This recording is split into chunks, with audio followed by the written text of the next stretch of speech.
I'm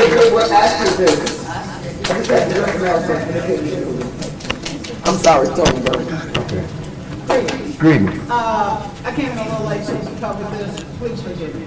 But this recent controversy with Kevin Hart, I'm truly in love with Kevin Hart, but I do see it as an opportunity, so I wanted to ask you if yourself and other scholars have thought about attacking that lie. Well, two things, and let me just say, the sister's from Indianapolis, and I used to come out. We don't know what Kevin Hart said. And I used to come out to Indianapolis and do seminars, and I created an Egypt on the Potomac field trip of Indianapolis. Why? Because Indianapolis was founded by an architect by the name of Charles Ralston, who was the assistant to Pierre Charles L'Enfant, who laid out Washington, D.C. And so he took L'Enfant's plans and replicated them in Indianapolis. So the same thing that's in D.C. is in Indianapolis. They have a check-in in the center of the city. Wow. So, I mean, African history is everywhere. It's hidden in plain sight. And because I live in D.C., which is a city full of secrets, there's secrets in the CIA, the NSA, the FBI, the Capitol, the Congress, and the White House. The best place to hide a secret is in the open, where everybody can see it. All you need to do is to separate people from their ability to understand what they see, right? So regarding the Kevin Hart issue, and I got to be honest with you, there's only so much I can say about that because I'm ex-meeting in Egypt, and if I say the wrong thing, they'll kick you out. So let me say this. The issue is this. Kevin Hart, who is a comedian, was doing an international tour, and one of his stops on I think it was originally it was Valentine's Day. He was going to do a concert in Cairo, and a group of very tech-savvy young Egyptians attacked him because of something that he supposedly said. Now, this story has been in the press for the past 2 months. I've not been able to identify the source of that story. I think it's a lie. Where Kevin Hart said someone was doing an interview with him, and he made reference to the fact that our ancestors were kings and queens in Egypt.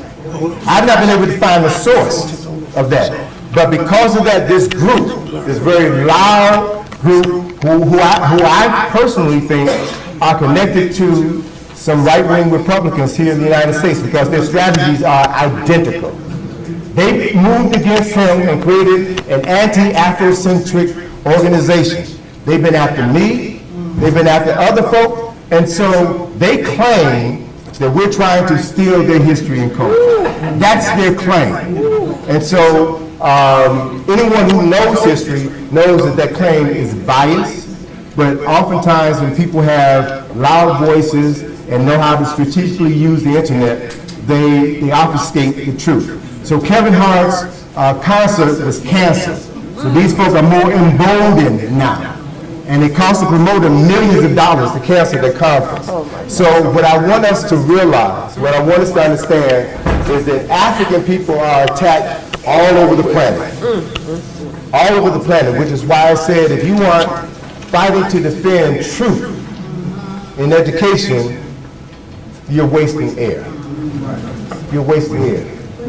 So I think we're just about done. Thank you all so much for your time and attention. Enjoy your weekend.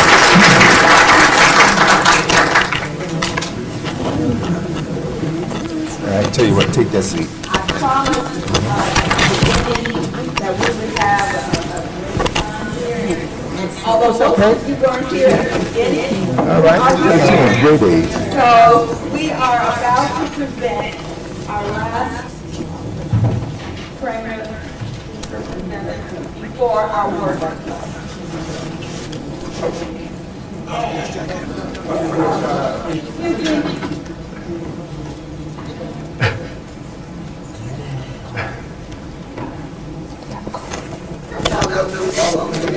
That's okay, but that's okay. So, how many you get playing Jubilee early? Those of you who are looking all along, I got you covered. How many of you playing Jubilee early? Hold your hands. How many of you can leave by 1 o'clock?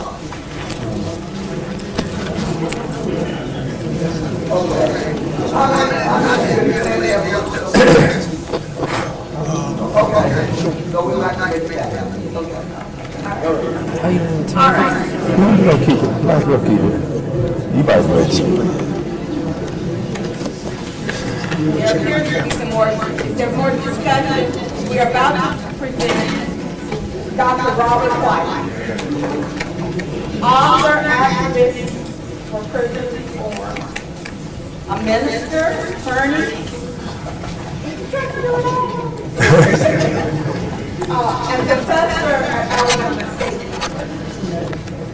He was presented earlier, but got his things sort of turned around. But we made it work no matter when or where, and he's here to present it at the present time. All right. Good morning. How y'all doing? This is my first rodeo, so I know how things go, and I'm excited to be here as always. I want to recognize one of my research partners in crime. He's at the front door there, Dr. Richard Burke from Auburn University. He's with the Building and Architecture Lyric Department, and we're working on several projects together, and he has co-authored a chapter in the book that we've done called Highway 80, a drive through Alabama civil rights corridor. And I'm like Tony, I'm an entrepreneur as well, and you can pick it up on highway80.org. All right. Okay, highway80.org. And what I did was I have gone throughout my circle, and I've tapped some of my college professor buddies, foot soldiers, amateur researchers to draft a chronicle of the event circumstances that have emerged from a demographic that we've created called Highway 80. Highway 80 is not just a federal highway, but it is also what we're trying to push as a cultural heritage corridor, which means that highway, which runs actually from Georgia all the way to Texas, will ultimately be recognized in and of itself as a distinct cultural heritage corridor with the National Park Service. And we are following in the footsteps of the Gullah Geechee people in North Carolina, South Carolina, Georgia, and Florida, where they created a Gullah Geechee corridor. And I think Representative Claiborne is going to be speaking tomorrow, and that's definitely something that he and others in that area can be credited for. The pastor that was killed at Emmanuel African Methodist Episcopal Church a couple of years ago was one of the spearhead personalities in the Gullah corridor. So when I was asked to speak up there a couple of years ago, I was sitting there, and man, they said that Gullah Geechee corridor, and I said, man, we got to build Highway 80 corridor. Okay. So we started working on it, presenting it, publishing papers on it, and those types of things. So this is a cumulative work, and we update it yearly. This is a textbook in my class at ASU and other classes, and the title is Highway 80, so it's very easy to get. Want to kind of piggyback off of what Tony said about our history being under attack, right? Now, you have to understand that now we have to go into an area where we might not be very comfortable, and that is in politics. Because we're in a political fight now. And our political prowess is going to show itself on how we're able to combat another political movement that's taking place to eradicate our history, right? Now, how many of you ever heard of critical race theory? All right? My students and I formed an organization called the HBCU Legal Focus Group, and well, actually my students founded it, and they graduated, and the faculty kept it going. But what we do is we do legal research, we do advocacy work, and we adopted prison reform as our focal group, right? Well, we wrote a book on critical race theory, but nobody seems to know what it is. And even some of the people that I went to high school with that are now state representatives, Representative Ed Oliver, we're going to look at his bill in just a minute. He sponsored a bill that would ban what's called divisive language and being taught in classrooms. You know, and I got a real big problem with that, and I'm going to share with you what one of the problems, several of the problems that I have with it. But at the same time, in introducing those bills, the attempt is to make sure people like Tony Crowder never make it into post-secondary. Never get funded to do research, never get published, never get acknowledged because of the content. What it is challenging. It's challenging what is called American acceptability, which means that America is the founder of everything and all things. And anything that dispels that mythology, we're going to attack politically. So we have to organize politically. We have to ask our political parties, are you addressing this subject matter with the gravity that it deserves? Is it a part of the national agenda? Have you activated local people at the local level to advocate against what you want to call wokeness? You ever heard that word before? Okay, you know. Are we advocating enough to defend against this mythology? Because we're fighting a political mythology. And that political mythology is really the basis of which white supremacy is built upon, right? So they know when we're getting close to diffusing and disseminating the lies upon which this regime has been based for 400 some odd years. Okay? Now, the last group that came in from North Carolina, raise your hand. Those are my troublemakers. So if anybody mess with me, they can't get in that region. They are honorary Alabama State University students. They're honorary members of my class. We had class yesterday on the campus, and so they want to know what was next. I said, Selma, 11:30. So here they are.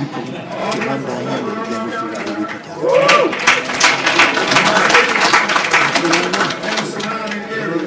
Shannon, is he here? Shannon? No.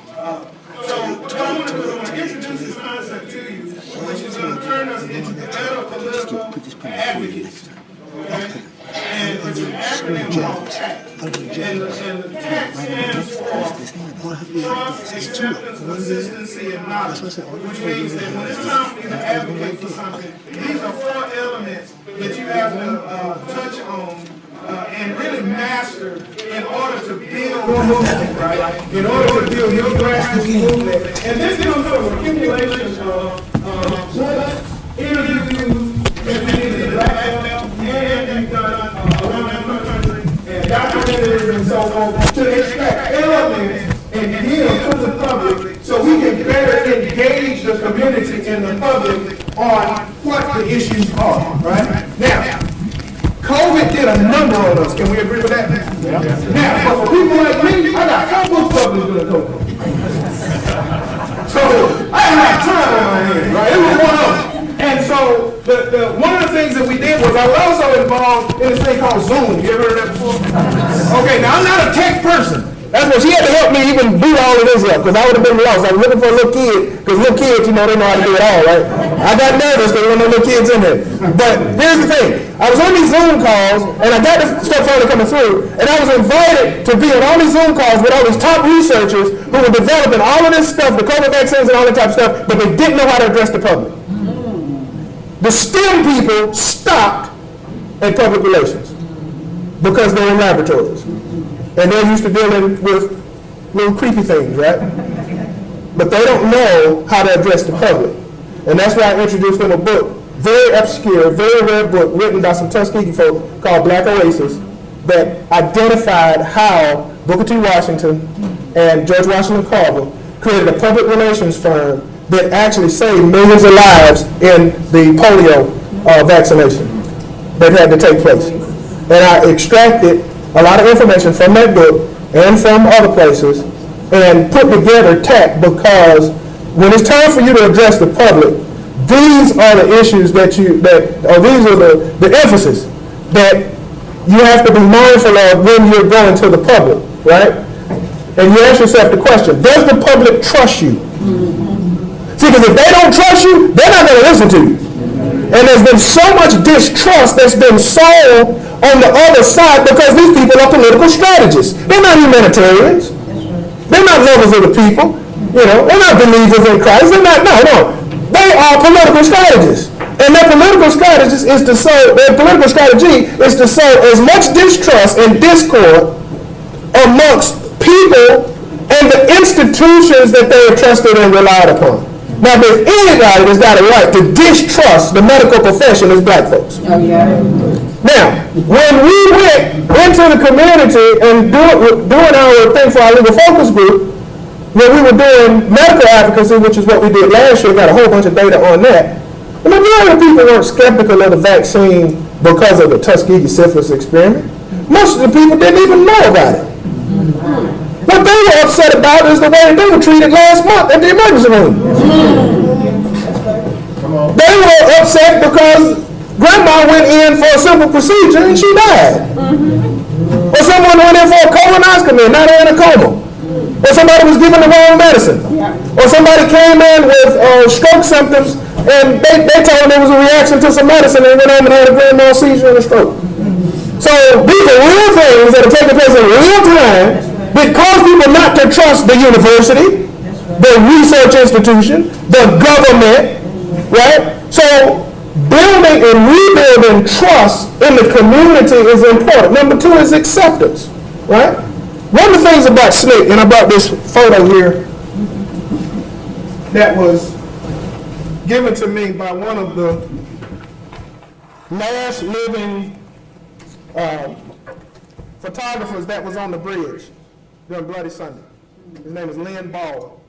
And so he kind of snuck in, and he was not a part of the press corps.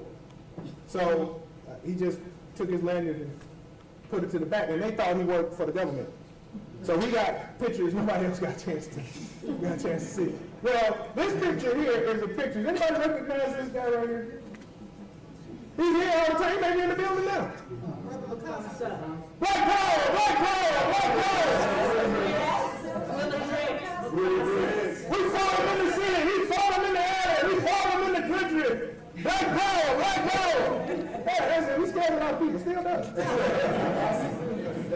But he was also my mom's comrade in Chattanooga, Tennessee, when he, my mom, and 18 other students at Howard High School sat in at the lunch counter and integrated the lunch counters in Chattanooga, Tennessee in one day. Yeah, he was there. Bruce Boynton was my dad's roommate in college and was my mom's lawyer and Willie's lawyer in Chattanooga. Isn't that amazing? But this picture, Willie was a part of an organization called SNCC. Now, what made SNCC was the acceptance part. Whenever they came in somewhere, they were not, and listen to me well, they were not pushing a sustainable program. They were creating a sustainable relationship. I said that to the crew yesterday. Is that whenever we address the public, we have to address the public, we have to address people as if we're willing to integrate them into our families. If we're not willing to do that, we're not going to be successful. Because people are tired of being programmed to death. So institutions deal with programs, we deal with relationships, right? So I have this picture here because he's confronting the police chief, and this is the same police chief that arrested Rose Parks. This is in Montgomery. Now this was taking place on Turnaround Tuesday. Did y'all know that? While Turnaround Tuesday was taking place, there was a whole other thing jumping off in Montgomery. There was a whole other confrontation jumping off in Montgomery, and maybe we can get Willie to talk about that. But the four elements, trust, acceptance, consistency, and knowledge, is going to be the way in which we approach dealing with all of this legislation that's out there. And you can just put it in your notes. You know, I'm a teacher, so just put it in your notes.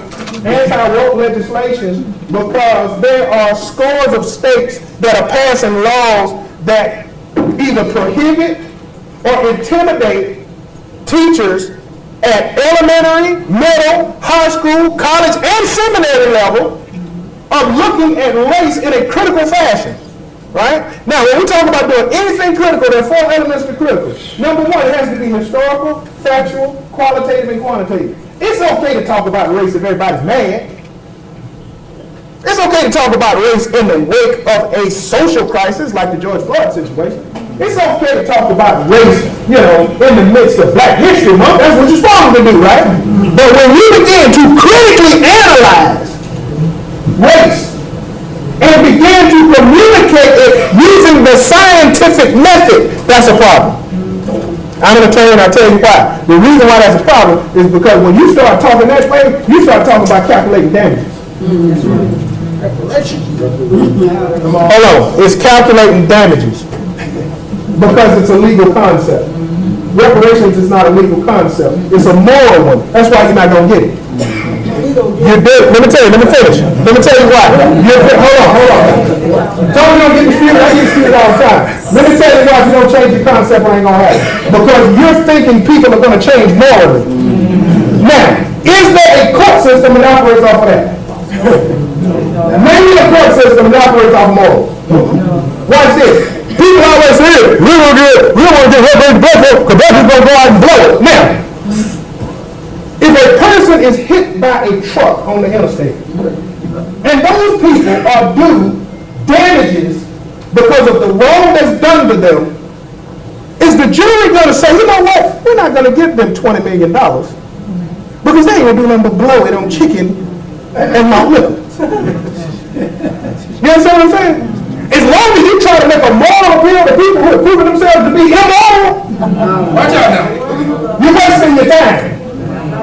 People's minds don't change. There has to be a tribunal established and a coverage formula established by which you can calculate damages. Now, if we can calculate damages for people who smoked all their life, if we can calculate damages for people who had breast implants, you can calculate damages for the hurt that was done because of colonialism and slavery.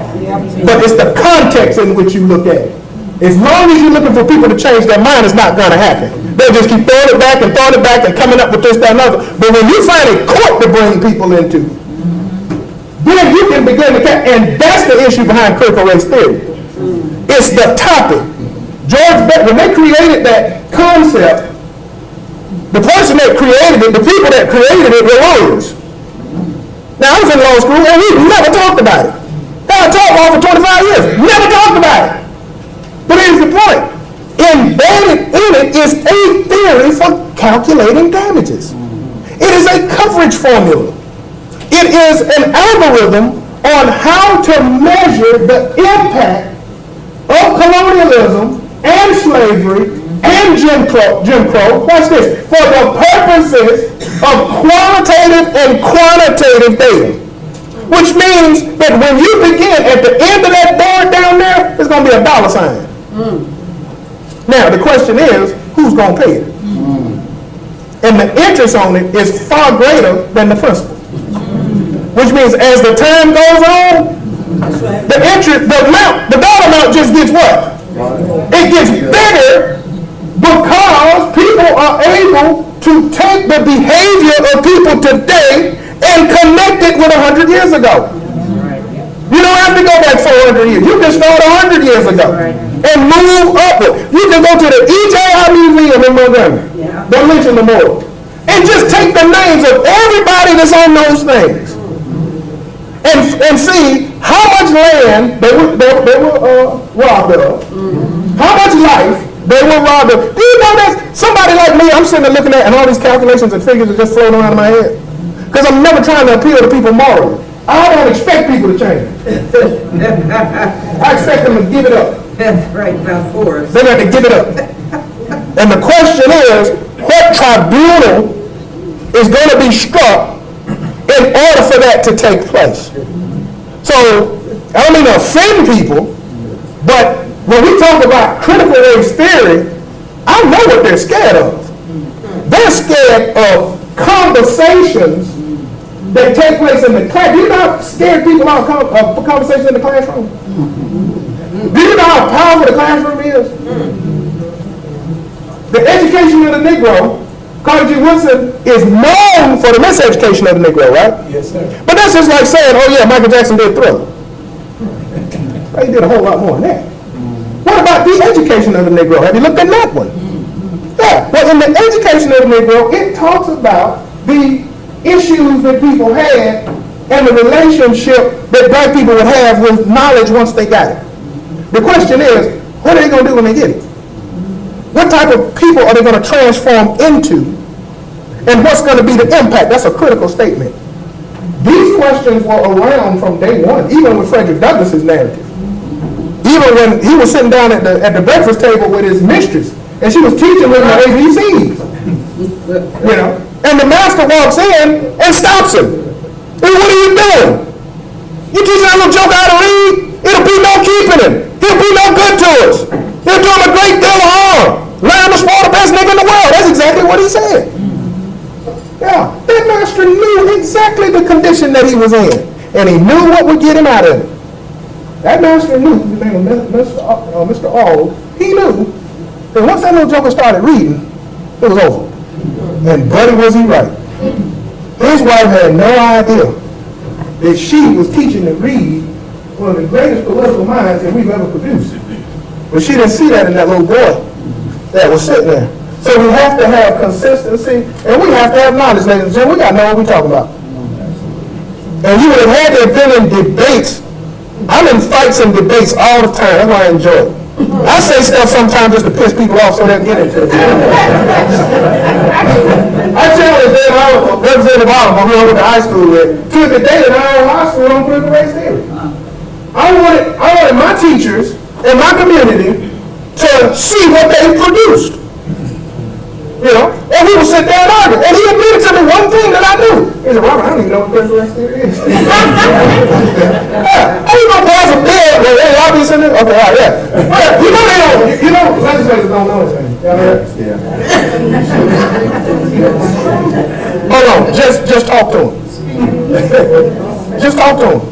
How long will it take you to figure out that you ain't dealing with the sharpest tool in the shed? But it's the lobbyists that do the work. Yeah. So we all got to become what? Lobbyists. We got to have the knowledge. We got to be equipped with practical knowledge on how to get what we want. I lobbied for a while, and if I don't work, I don't eat. I got to sell the vacuum cleaner. I got to come back with the bacon. And if I don't, they're going to fire me and get somebody else. You see what I'm saying? We got to be that tenacious. We can no longer sit there and say, well, you know, we gave it a good try. Man, we had a good turnout then. What did you do? No, we got no. Ain't anybody worried about that. We got to have the knowledge that is the practical knowledge on how to get stuff done. Now, I'm going to go directly into the text, and then I'm going to end a little early. I got my own testimony. Bill, I'm with you on the medical issue, because y'all, I am a cancer survivor. I had prostate cancer, and I had surgery 3 weeks ago. And so, yeah. So I'm telling everybody, all the men, y'all need to get checked out, baby. If I can do it, you can do it. Right? And you want to catch it early, too. Right? Anybody know who this guy is? All right. One of my favorites. He says, it is said to be a hard and difficult task to organize and keep together large numbers of the Negro race for the common good. Many have tried to congregate us, but have failed, the reason being that our characteristics are such as to keep us apart rather than together. So, a critical analysis would cause us that we have to work on this, right? Where are the efforts to work on this? When we go into our history, what we're looking for are solutions to problems. We're not looking to feel good. We're not looking to leave inspired. We need what? Solutions to what? Problems. That's what makes this critical. That's why they don't want anything critical taught.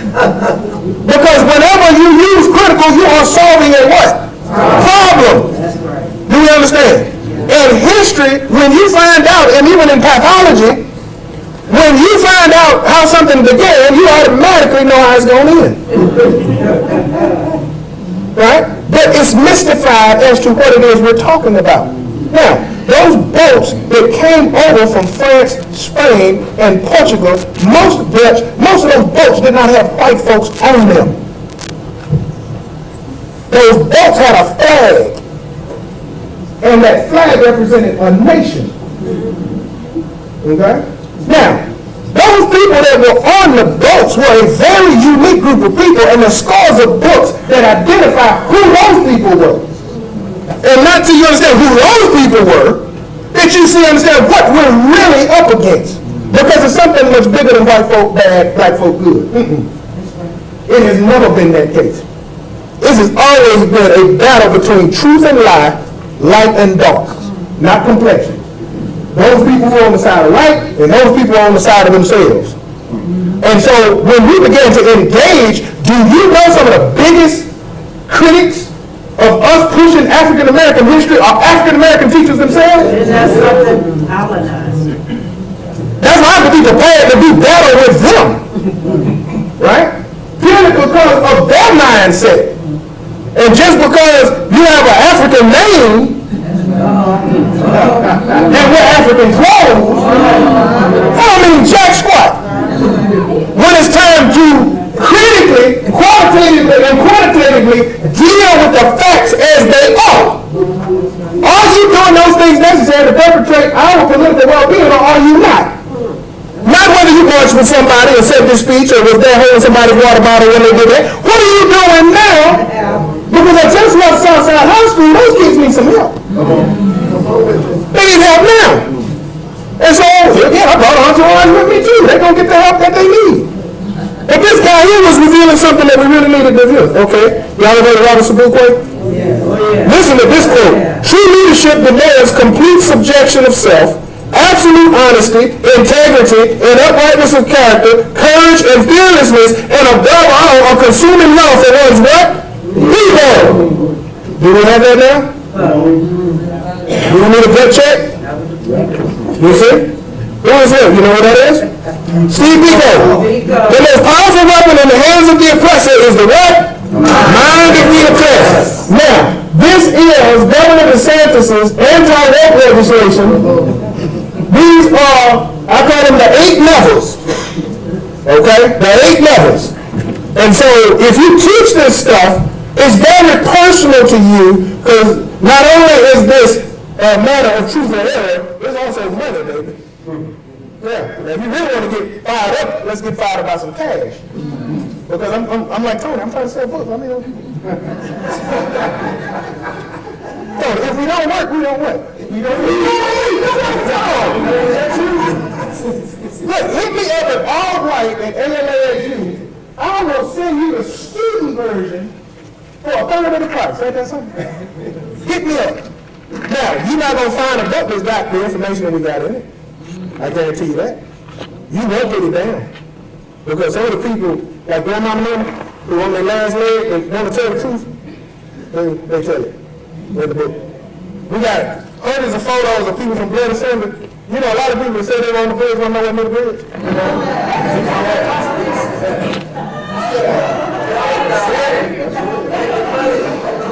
Hey, and there's a difference between being knocked down and falling down. Nobody hit you, man. But when you see the bit, but that's history in general, is it not? You got exaggeration, you got mythology, you got half-truths, right? But watch this. You can't build a political platform off of mythology. Go ahead. Yes. Maybe. Right price. I said to you, $15. Let's look at these, right? Because this is the anti-rape legislation. Some friends of ours, a part of our Liberal Focus Group, filed a preliminary injunction in Florida that got granted. All right, it's Purnell versus State. Y'all write that down. Purnell versus State. Please get it because send that email. I'll send you the judge's order. It's got the best chronology of First Amendment court cases you're gonna find. Period. Okay? It's Purnell versus State. That's the name of it, okay? So we don't have time to get into what Purnell says, but let's look at this, okay? Now this is the stuff we can't teach. This stuff Tony can't teach, okay? Tony's gonna be banned. He's gonna be on the street corner, selling water. When they get finished with it. Oh, they coming for it. They gonna do it. Nah, they like this. The Individual Freedom Act, look at what they call it. The Individual Freedom Act now. Man, the First Amendment, you probably graduated from high school, you didn't stay at school, but you know the First Amendment, those rights protect the rights of individuals. So why are you canceling wholeheartedly the First Amendment? Let's enumerate what's in the First Amendment. Anybody want to start? Freedom of, what else? What else? What else? Association. All right. And you got to be able to, that comes next. You're going to say what you got to say. You got to be able to defend it, right? You got one more. Important. They're just grievances. Got to do that, don't we? That's your grievances thing, ain't it? There we go. That's a grievance. It needs to be what? It needs to be redressed, right? Okay, now watch this. Where's the right to think?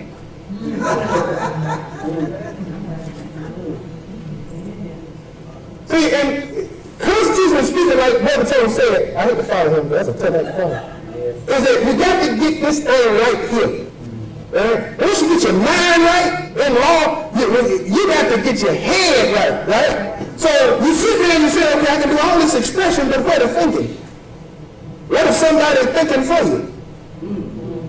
You see? What if it's built into the pathos of America that you can do all that stuff as long as we're telling you what? Thinking. You see? That power was about thinking. Think about it. The power, Stephen Colbert said it. He said it. It's the power to what? Define. Power to define what? Power to define itself. You don't surrender that to somebody else. You don't get anybody to tell you who you are. You need to define it because it's you. You can express yourself any kind of way you want to. You can wear a wig, you can not wear a wig, you can wear makeup, not wear makeup. No, because it's you, not somebody else. But here's the thing. The Individual Freedom Act is going to automatically start telling employees, faculty at all levels, let's see what, prohibits public employees and private employers with 15 or more, look at this, employees from requiring any individuals as a condition of employment to undergo training, instruction, or any other required activity that espouses, promotes, advances, inculcates, or compels. We don't know what that means, so they put in characters in there. That individual was to believe in any of the following 8 concepts.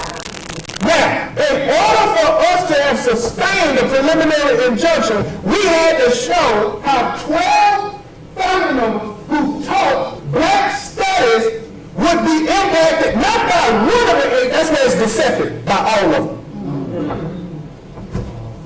See, that was the standard prior to this judge's order. See, that's big.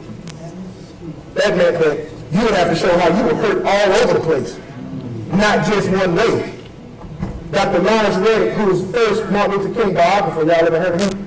He was also the historian for the Montgomery Improvement Association. He was also the department chair of history at Alabama State University, who was fired after the Montgomery Bus. You know how many faculty members was fired after the Montgomery Bus boycott? They were fired by a black president at a black school. Joanne Robinson, y'all ever heard of her? Mary Francis? Yeah. Mary Fairburn, fired. There's scores of ASU faculty that were fired for participating summarily in the boycott. There were students who were disenrolled.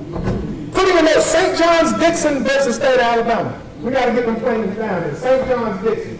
They got fired for protesting downtown Montgomery. Excuse me. They got kicked out of school. Yeah. Just because, but they got kicked out by a black president at a black school who was enforcing white power. That's right. Is that situation still going on? Yes. See, that's what I say, like Chuck D said, every brother ain't a brother. You have some people of other races that are more excited about black history than black people. That's something. Yeah. Members of one race, color, sex, national origin are morally superior to members of another. Can't say that. An individual, by virtue of his or her race, color, sex, or national origin, is inherently racist. You can't say all white folk are racist. You can't say all this or that. Whenever you use that all-inclusive word, that pronoun, you're going to get zapped. No one is inherently racist, sexist, or oppressive. You can't use oppression. You can't identify colonialism in terms of oppressor and oppressed. So that means books written by Frantz Fanon, Yes. books written by W.B. Du Bois, books written, you see what I'm saying? All of those books are going to be banned because they make reference to the relationship between the people whose flags was on their boat and the people who were already over here who were jet black and the people who were brought over here from Africa who were jet black, and then those people mixed together to create another jet black group of people. You can't refer to those people as being oppressed people. So what does the conversation look like now? So when I'm in a classroom and I'm quoting colonizer and colonized, I can't refer to them as oppressor and oppressed. An individual's moral character or status as either privileged or oppressed, there it is. You can't talk about white privilege. Now these are terms that professors make money off of because they made terms what they were. I know one professor, that's all she talk about, white privilege. She got a Maserati around talking about white privilege. That's all she does. She got a Maserati. But here's the point. But you can't mention privilege. You can't talk about that. Members of one race, color, sex, or national origin cannot or should not attempt to treat others without respect to race, color, sex, or that. That's the interaction right there. It becomes a non-issue. An individual by virtue of his or her color, race, color, sex, national origin bears responsibility. There's your reparations again, ma'am. We can't talk about the responsibility that anyone bears or should be discriminated against. The sentence putting y'all in. Ain't it? Now, you think he's smart enough to come up with this or somebody else did? Yes, and see, it's to somebody else's that we got to declare war. You see? And they do. They have all kind of technology and stuff, but see, HBCU won't have to worry about that because our Wi-Fi don't work. Technology, that's why I don't want you. We still in the dog English. They got to come shoot us because they're going to get us. Not that kind of. An individual by virtue of his or her race, color, sex, or national origin should be discriminated against or receive adverse treatment to achieve diversity, equity, can leave nobody out, can't dance nobody because they're not a particular race that should deserve to get in. Okay? Number 7, an individual by virtue of his or race, color, sex, national origin bears personal responsibility. You see? You can't have those conversations anymore. Now, here's the thing legally. The legal aspect of this is this right here. And y'all got to get this. Y'all got to get this. Is that whenever, okay, like at ASU, we got faculty from all over the world. I tell you yesterday. We got faculty from all over the world. Now, the beautiful thing about diversity is you get a diversity of experience and a unity of purpose. See, people don't want a unity of purpose. You know, they want a hierarchy of ideas, right? Now, can you ever solve a problem with a hierarchy of ideas? No. You have to be objective. That's why these people aren't capitalists, right? Because a capitalist claims to be by nature objective. But these people aren't objective at all, right? There's something else. Now, understand, ladies and gentlemen, when the state takes over your conversations, and watch this now, equates a college student with having no more intelligence than a 3rd grader, what is the state saying to you? Then all y'all a bunch of 3rd graders. I don't care about your PhD or your research, y'all a bunch of children. And we're going to tell you what to do because you'll be much happier when we are thinking for you. This stuff is causing problems. And you can't be happy if you got to solve what? Problems. So don't talk about it. Your blood pressure will go down. Everything will be right with the world. Then we'll decide those conversations that you need to have. Thought, speech, dialogue, discussion, debate, argument is thrown out of the window because now it becomes a state interest. The words that come out of your mouth actually become property of the state. Which means that any book I publish has to abide by the state dogma, the state catechism, you see, by the state religion, in order for it to be out there. And ladies and gentlemen, what happens to truth? I'm almost finished. I'm about finished. Now, this is a defeated part, and I got copies of the bill that my buddy, and we're having a public hearing on this. We'd love for y'all to come to where we get to engage our legislators. I just love them. Don't y'all love them? I do. We get to engage. Well, I don't have enough for everybody. I'll start fighting over it. But what will happen is if you're serious, now I'm going to put it right here. If you're serious, now if you're not, send me an email and I'll email it to you. rwhite@alasu.edu. But this is a bill that my good buddy Oliver sponsored again, which is comparable to this. It's basically the same thing. Now, this is what we got removed last time. Okay? Now, let me tell you why I'm being the way I am. It's because I know these people. Okay? That's the only reason why we talk about people is because I know them. That's why. I'll talk about you. If I know you, I'm going to talk about you. We part of the same group, right? Okay? See, here it is. You got to ask your black elected officials, ask them, what is your position on this? And what measures did you take to get some of the most powerful language taken out of the last bill? You see? Now just ask them. Because that's going to tell you a lot about their ability to get this stuff done. See, you got we lose in the game. And I don't like to lose. I've never liked to lose. If we got to change teams, we got to change. We got to change the makeup out there on the court. We got to do it because we got to what? Win. Period. Here's the thing. We lobbied to get this part taken out. And Ed did it. He did. He took it out. And I was ready to give up then, but you don't give up. You try to get the whole thing killed, right?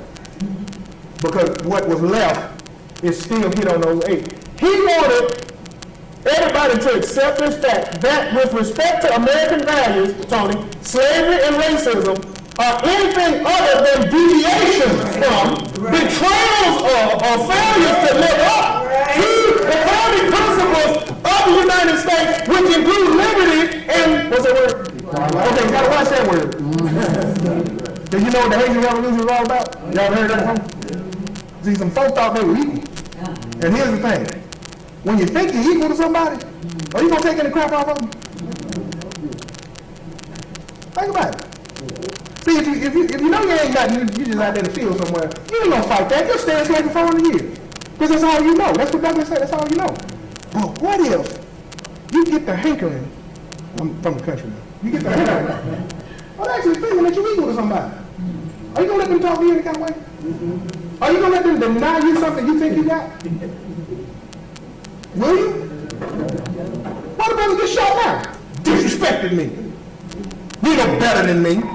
What makes you think, well, when you get that equality word popping, you better watch out. Because people ain't going to take being disrespected. And they'll defend it violently. Because you're not going to be disrespected by somebody whom you think are equal. That's a dangerous word. They want that removed. The United States, which include liberty and equality. You see where we're going with this? You see why it's so important that we get this knocked out? See, we couldn't say that racism and slavery was inherently an American phenomenon. We couldn't say that embedded in it, even despite the Dred Scott decision. Have you ever read that? Yeah. You need to read Justice Terry's whole decision. Read it. The whole thing. Not just the part where black people have no rights to vote. Most people stop that. No, you got to read the whole thing. Embedded in it, he shows you to where people who were previously classified as Native American, Indian, and Aboriginal are now reclassified as African. How can you do that? How can you reclassify people who don't have any African blood in them to African? Well, it's a legal term, man. African is a legal term. It's not a sociological one. It's a political term. Who has the power to call out people who were Cherokee? All of a sudden, all right, now you're a Negro. Now you are African. Time to go back to your homeland. What do you mean, St. Louis? Y'all, Wakanda's in Missouri. I mean, that's just Google it. Wakanda is in Missouri. But let's stay and look at it. Where is it? Where's that? That's what you're doing. Yeah, Wakanda were people, actually. Yeah, look just like African people because they were people of color. But let's discuss this quickly. What are the implications of this? This was a major victory. Now you're going to try to sneak it back in. I already know. You're going to try to, they slick, but you got to watch them, boy. You really got to watch people. They will back up in one area and then flank you in another. Now I'm going to tell you what he's going to do. And if I'm wrong, I'll buy you lunch. Watch this. He's gonna back up and get one of his buddies to do another company deal and slide that in. And then merge the two at the end. That's why we gotta be vigilant. Right? We gotta be in the legislatures, and we gotta have knowledge, we gotta know what to look for, and we gotta be able to pounce. You see what I'm saying? When the time comes. But let's get some feedback. What's the implications of this? If you can't say what Tony said previously about America being inherently, I'm paraphrasing it, inherently racist, stealing history, saying things other than what are, inherently now, if you can't say that, then where's the conversation going? You have to accept the state interpretation of things. And I'm telling you, that is the death of us all. Whenever the state starts trying to tell you what to say, what research you can't do, what teachers can't say, two things that are at stake, viewpoint and content. Okay? Viewpoint and what? Content. Legally. Legally, what is at odds is what Justice Oliver Holmes said, the peril of orthodoxy in the classroom versus the marketplace of ideas. That's what you got. You can't have free enterprise without free thinking. So there's the shot right there too. You can't have free enterprise without what? Free thought. But people who are claiming to be for free enterprise are actually trying to kill free thought. That's because they don't believe in either. You see, these people are totalitarians. And what they want to do is they want to focus all power on the executive branch of government. That's what they want to do. And if you study how European republics failed, you'll see they all failed the same way. It's not one president, no.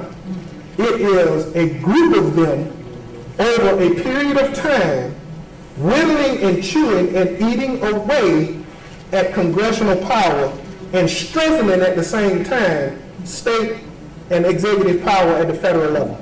You look up, your president is going to be not only your prime minister, but he's going to be your emperor and your dictator. With all power, and you know how he got the power? You gave it to him. So you won't fight it because you actually did it. Why? Because they removed from you the God-given responsibility that you had to think for your darn self. Okay? Now I'm done. Hey.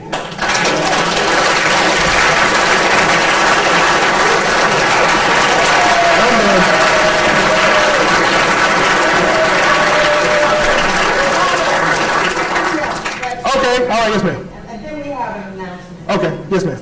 I'm just gonna say, do you have the site for the case or the spelling so that I can find out something on the Which case was it? It's Pernell. The order just came out a couple of months ago, so it's not going to be on the register, but it's Pernell versus State of Florida Board of Colleges. Okay, and there's a concomitant case to it called Novio, N-O-V-O-A, Novio. Highway80.org. Check it out. You can pick up a book. Any other questions coming in? R. White at alasu.edu. R. White at alasu.edu. All right. Dr. White, you're awesome as usual. And y'all, I want y'all to know these type of people come here and notice this stuff. Hey, whoa, wait a minute now. Whoa. Wait a minute. I think after 20 years, I'm going to give you a stipend. All right. Okay. I know you've been very involved with the massive incarceration issue. Yes. Would you talk to people about the impact of white supremacy and the Dred Scott decision, by the way, that's going to be the topic of the mock trial today at 4 o'clock. Oh, wow. Yeah. But for those who might not can make it, what impact does this have on massive incarceration? Sure. The prison replaced the plantation. It's a replacement theory, okay? The prisons did not exist like they did now until slavery was done away with. So you have to understand that the prison systems have always been a criminal enterprise in and of themselves. And we have had, as quoted by another fellow activist in our group, we have had over 300 deaths in our prison this year alone. 300. And all of that comes with government oversight, which means the government is watching it. Has anybody ever been beat up by the police? Yeah, not a good feeling. So a lot of people in there have not. So you're actually locked out of what we're talking about when we talk about the executive branch of government and all of the auspices being a criminal enterprise. Well, whenever somebody gets beat up by a cop or beat up by a prison guard, the first response of the person getting beat up is, I know my rights! You know what else know? They do. They know what they're doing. There's no way for them not to know. But the question is, when people thwart the rights, if you have no rights, you're a what? A slave. The Constitution doesn't say that an incarcerated person is a slave. It doesn't say that. It says they're under involuntary servitude. There's a difference. That's right. A slave can't own property. A slave can't speak, can't think. But although you're incarcerated, you still can what? And there's still a whole bunch of things you can do. That's why when it comes to political organizing, you being incarcerated is not an inhibitor to you exhibiting the highest form of political action, which is organizing. You can organize in prison. Voting is one spoke in the wheel. It's not the wheel. That's right. Just because you're voting and you're not organized, you haven't done anything. That's right. What do you do after the election? On day one after the election, that's when you reorganize. But if nobody's organizing you, these are questions you got to ask. You got to ask them. What's the plan? What's the objective? Okay, leader, what we doing tomorrow? What time we going to meet? You see, it's those types of things that we have, because our prison system is a criminal enterprise. And you find out who's making the money, and you cut the head of that snake off, and all of this comes to an end. But we never get, okay, all right, I'm going to get in trouble for this. You never get strategically fair because some of the people whom you think are representing you are on the payroll of the folk that's doing it. I said you never get there because some of the people whom you think are supposed to be protecting you are actually doing it. That's the issue. And I'm going to be blunt and honest with you. We got some black sellout legislators. Yes, we do. I don't like them. I let them know I don't like them. Because I remember when they were first coming up. See, we're all peers. I'm 53 years old. We're a bunch of crooks. We are. We're terrible. My generation is the worst generation there is. I don't talk about old folk. I'm talking about young people. My crew is horrible. And we have been so neglectful. That's why I can talk so freely. My crew has been neglectful. They sold us out. They're disorganized. They're not knowledgeable. They just won a popularity contest. That's it. So we have to engage them and say, hey, listen, these are the issues that we're going to evaluate you on. And if you don't do what we say, you're gone. Period. So with the prison system, we got to have a come to Jesus meeting within ourselves. Now let's see if it happens. See, because if it don't happen, everybody who's responsible for setting the agenda is a part of the problem. Because they could have put it on there to be addressed and they didn't do it. Because somebody gave them some money not to do it. We got the campaign finance report. You know who it is.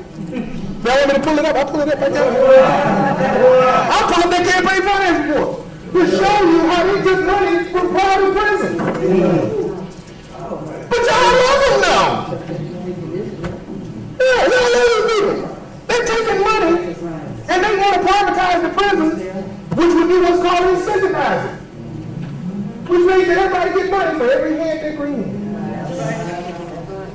And just as legal as can be. But a bunch of college students from Auburn, Tuskegee, and Alabama State didn't wait on anybody. They took their picket signs, they put on Black Lives Matter t-shirts, which scared the devil out of them folks, and stood out in front of Regions Bank. See, I call the name. Regions Bank, who was going to float the bond for the private prison. And they were holding up signs saying, cancel checking accounts. Regions, no fair. Regions, slaveholders. There was about 8 or 10 of them. And one of the chairmen came down to the front, invited them into a meeting.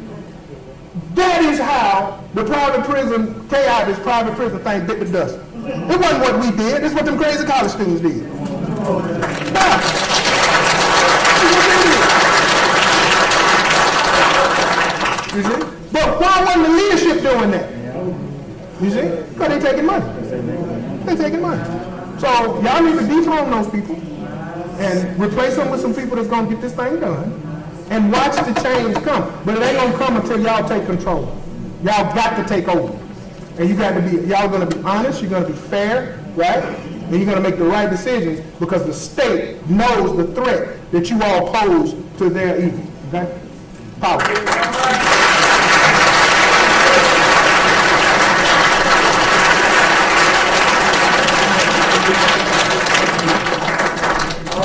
Dr. White is always awesome. And I know a lot of people say, well, he's talking about black people because black people do still important problem. In your paper, I wrote about the new news. My name is not on it, but everybody has to get this paper. But that new news around the minds of our people. And here in Selma, you gave examples. Well, there were some of us who were arrested 6 years ago to protest a black city council for giving an acre of land to honor the founder of the Klan. Educated, miseducated black people did that. And they're not bad people, but it's going on right now. As a matter of fact, 3 white law firms in Selma. One works as the attorney for the county commissioner, sued me for $3 million because I mean, we have a lot of problems, this is what I'm saying. And they're not new problems. Let me tell you about the food, okay? We're so glad that I'm not eating, so I can't serve everybody. But in order to pay for the food, we have lasagna and salad and bread. We have chicken lasagna and plain lasagna. So I'm asking those who would like to be here to give us $10 to pay to stay right here. And we have another awesome panel that's coming up. You don't want to miss my sister from Africa, Kumba. We're going to talk about why we need to know the history on the planet, on the continent. But what we're going to do for the working lunch, we're going to have a break of the original freezers and they're going to come and give us some spirit. And then those of you who want to pay the $10 for the lunch, what I need you to do, I want to get a count of who wants the vegetarian or the hand lasagna? Would somebody help take this down for me, please? Vegetarian, I need somebody to take it. Okay, just give me the number of hands right there that you want vegetarian. Y'all ready to fight it? We are going to hang out in charge. Everybody else vegetarian? Lasagna? Okay. Keep them up. Okay. The meat lasagna. Well, y'all got more meat than anything. Where's the meat lasagna? Chicken. It's chicken. I need more hands up here. I got a lot of chicken. Okay, but you don't want to miss the next one. Okay, so People who are going to be, we're going to bring you through. You can sit here. It's a working lunch. Because you haven't heard, y'all don't want to miss it. We're the only superintendent that's in this history in the school system.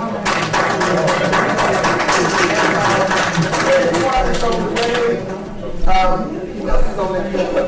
Hank Sanders, who was going to talk about Ted Quantum. I just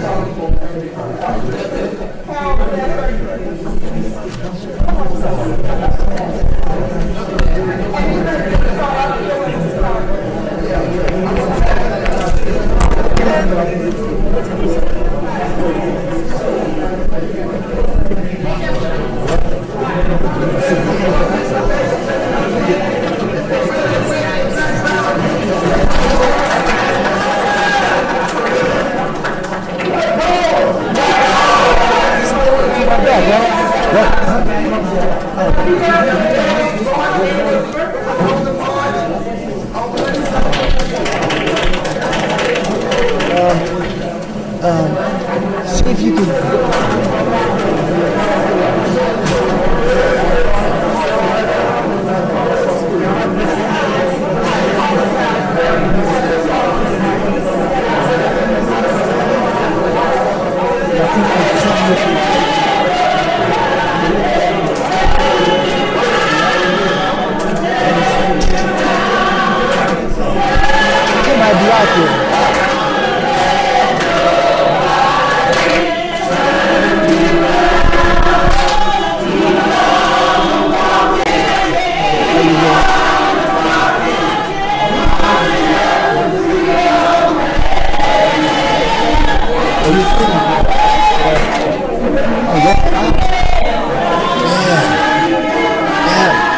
Thank you.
Really?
Those people that the most proud, is Dr. Whitmer still here?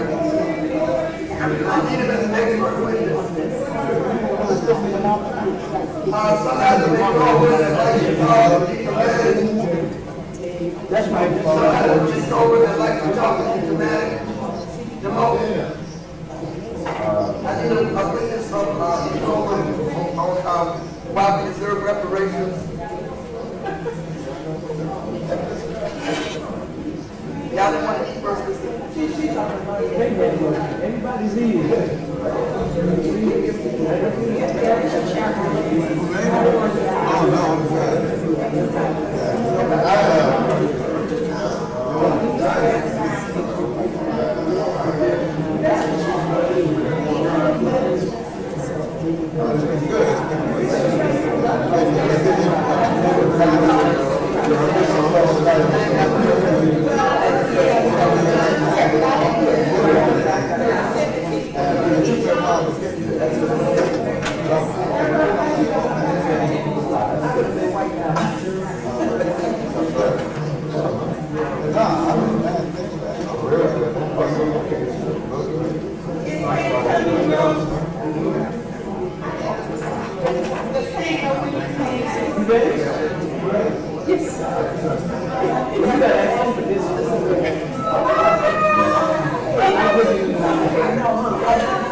We're not sure how this is all going to work out, but it's supposed to be a working line. So in between the delicious meal that you have, give us the attention. We're trying to addressing overcoming obstacles to infuse Black history into the school curriculum. And we're also fortunate enough to have someone who's also a special guest of Keyshawn. So we have here Deborah Watkins. And by the way, we have a program, and on this program, we don't have one, well, I'll get you we have a number of very prominent we have just been very fortunate today to have such dynamic and powerful presence. And we have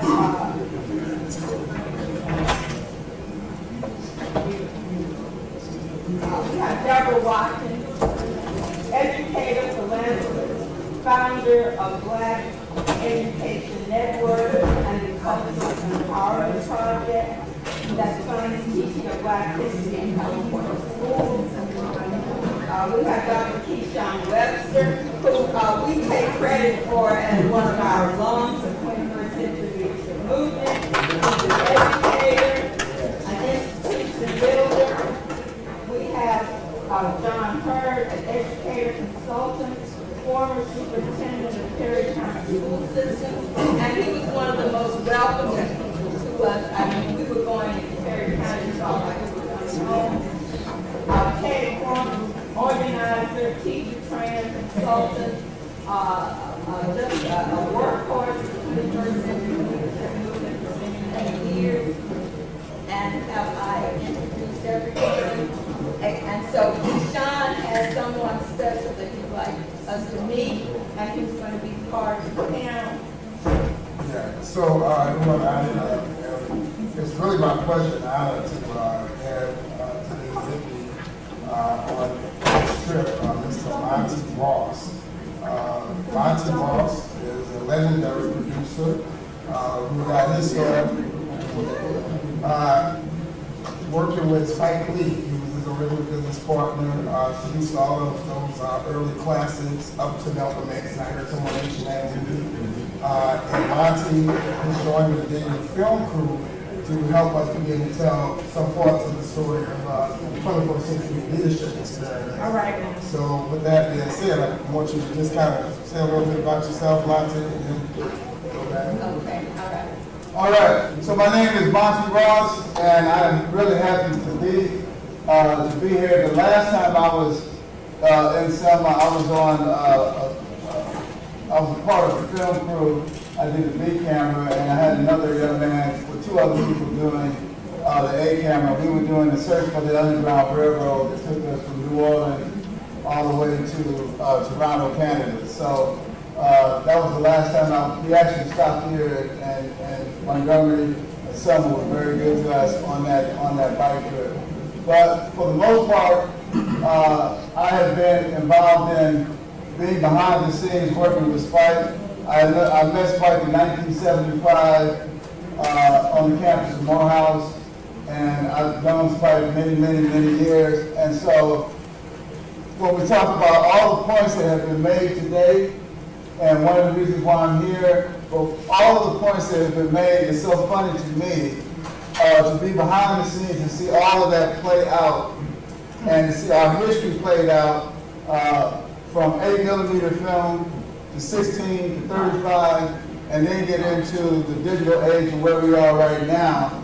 And the camera crew that we have with us today, come to find out, I'm standing there and I started mentioning certain things, and they said, well, I was born in, and so on. So now, so when I started, I was a young man, hungry, eager. If there was a film crew, there was something going on, I'm stopping what I'm doing. Me and another friend named Tyrone, and we worked on any kind of film crew that we could that came to town in Atlanta, to work on that, to gain experience, and then to work with Spike, and then together to build the brotherhood that we did and to create the films. We did, in 12 years, we did 9 films. We did a film a year, and along with that, Michael Jordan, we did the commercials for Michael Jordan that set the precedent for the Air Jordan sneaker being one of the #1 sneakers today. But it was those black and white commercials, right? So at one point I did have hair, and I was a young man, but I'm just really happy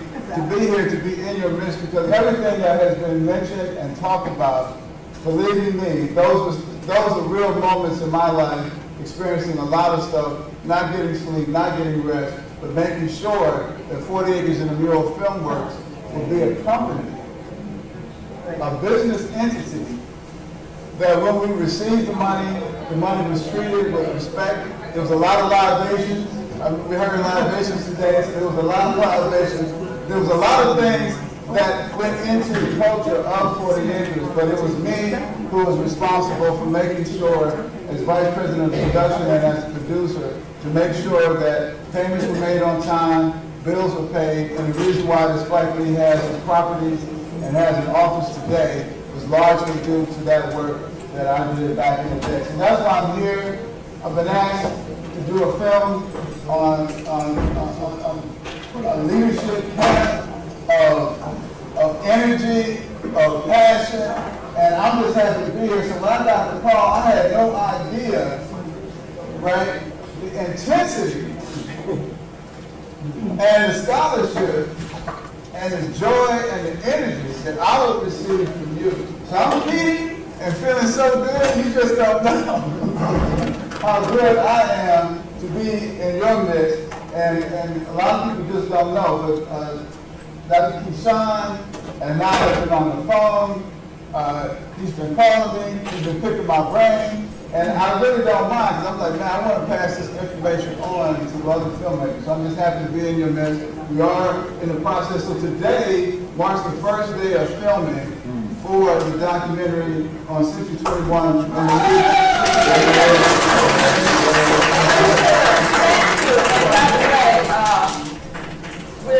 We're going to have presentations and responses during this lunch, so if anybody wants to bring anything, but I'm going to take the privilege to have John Hurd to start us off, since he's very much responsible for the success that we had here.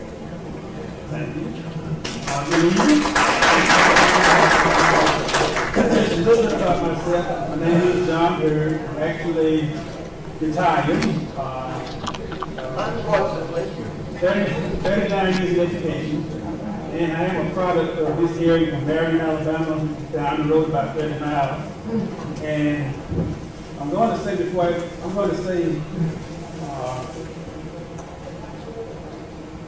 I get started, I got started at one of these meetings. That's right. Due to the assistance of that lady right there. Yeah, absolutely. A couple of assistants that got into one of these meetings. And from that point on, I was fighting. So I'm going to start with the results first. And then I'm going to talk about the rest of these guys. But first, let me talk about the results.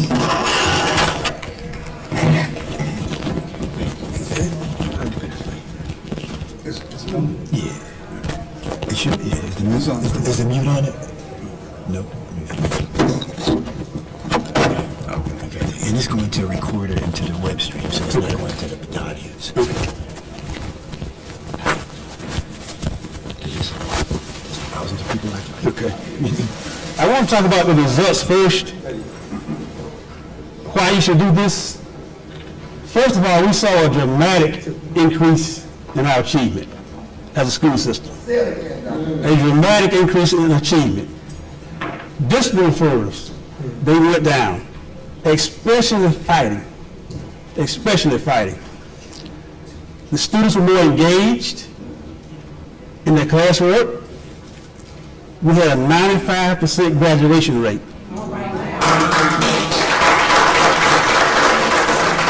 So just to balance that off, one of the schools had 100% of those students to be accepted into a college. Francis Marion School. We would do an interview with our students once they graduated. We did an interview, and we would ask them what they liked about school, what they didn't like. Naturally, the cafeteria came on and didn't like this because we couldn't cook like Mom was cooking at that time. But almost always, the fact that we gave them African American history was at the top of their list. Almost always. They enjoyed it. It motivated them. And because of our African American infusion, our students had real confidence in what they could do. In fact, we started a program here at Watts Community College with an ALPN high school program. Only 2 in the state. Our students had enough confidence that they were able to get in that program, and every student that enrolled in Watts Community College high school ALPN program passed the test on their first try.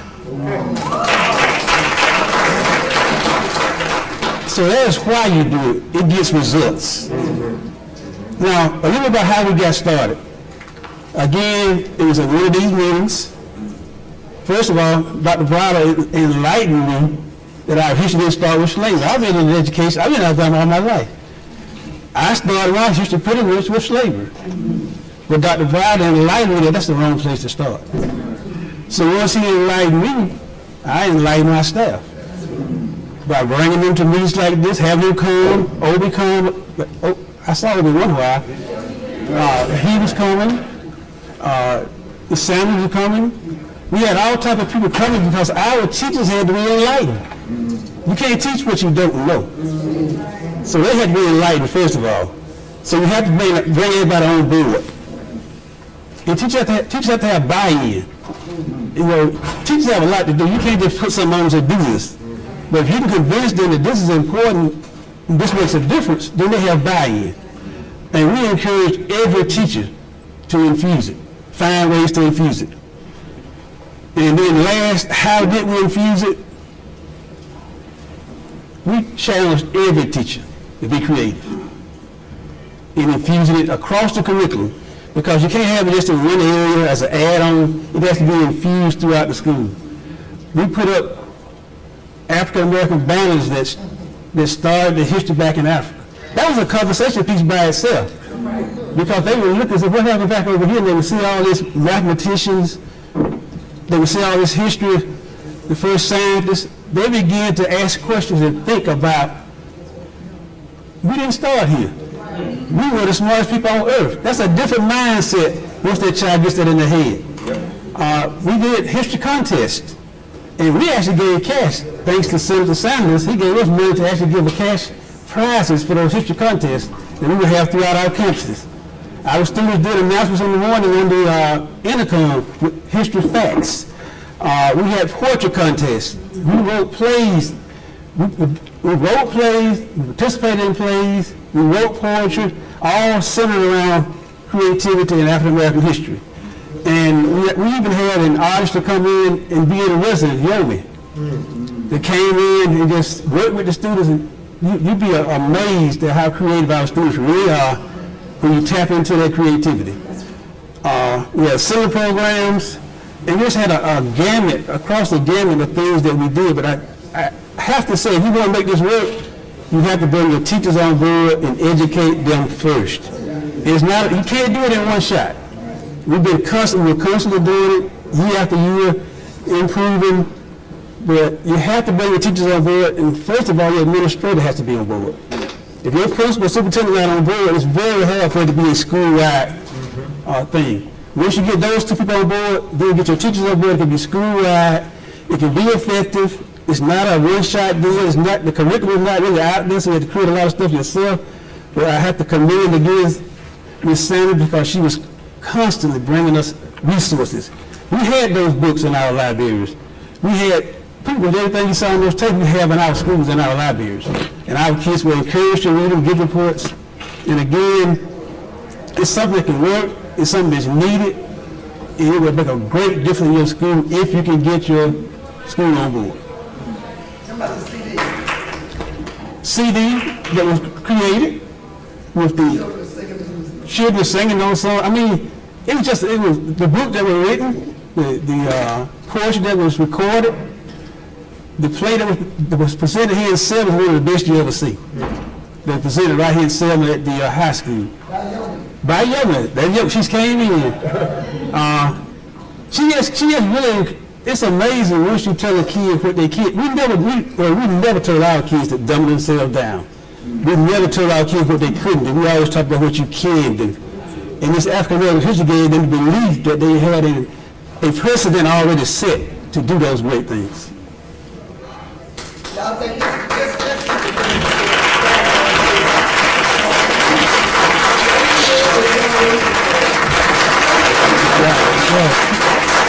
That's a good ovation.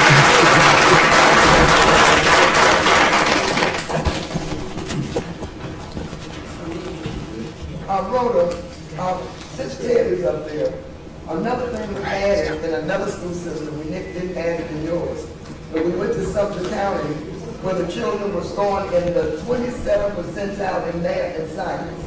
And we bought this curriculum there, but I would like Ted to talk about, we also learned the conflict resolutions and the impact. And I actually saw the principal of that school about a month ago. She said, where's grade one? She said, oh, in fact, the discipline master was so good. Pass it over to you. Thank you. First of all, honored to be here with all these powerful people who are making a difference in the world. And I'm humbled to be on. I gotta mic you up, man. What I gotta do? Slide it on. Yeah, just go on it. Let me go put it right up. Sorry about that, y'all.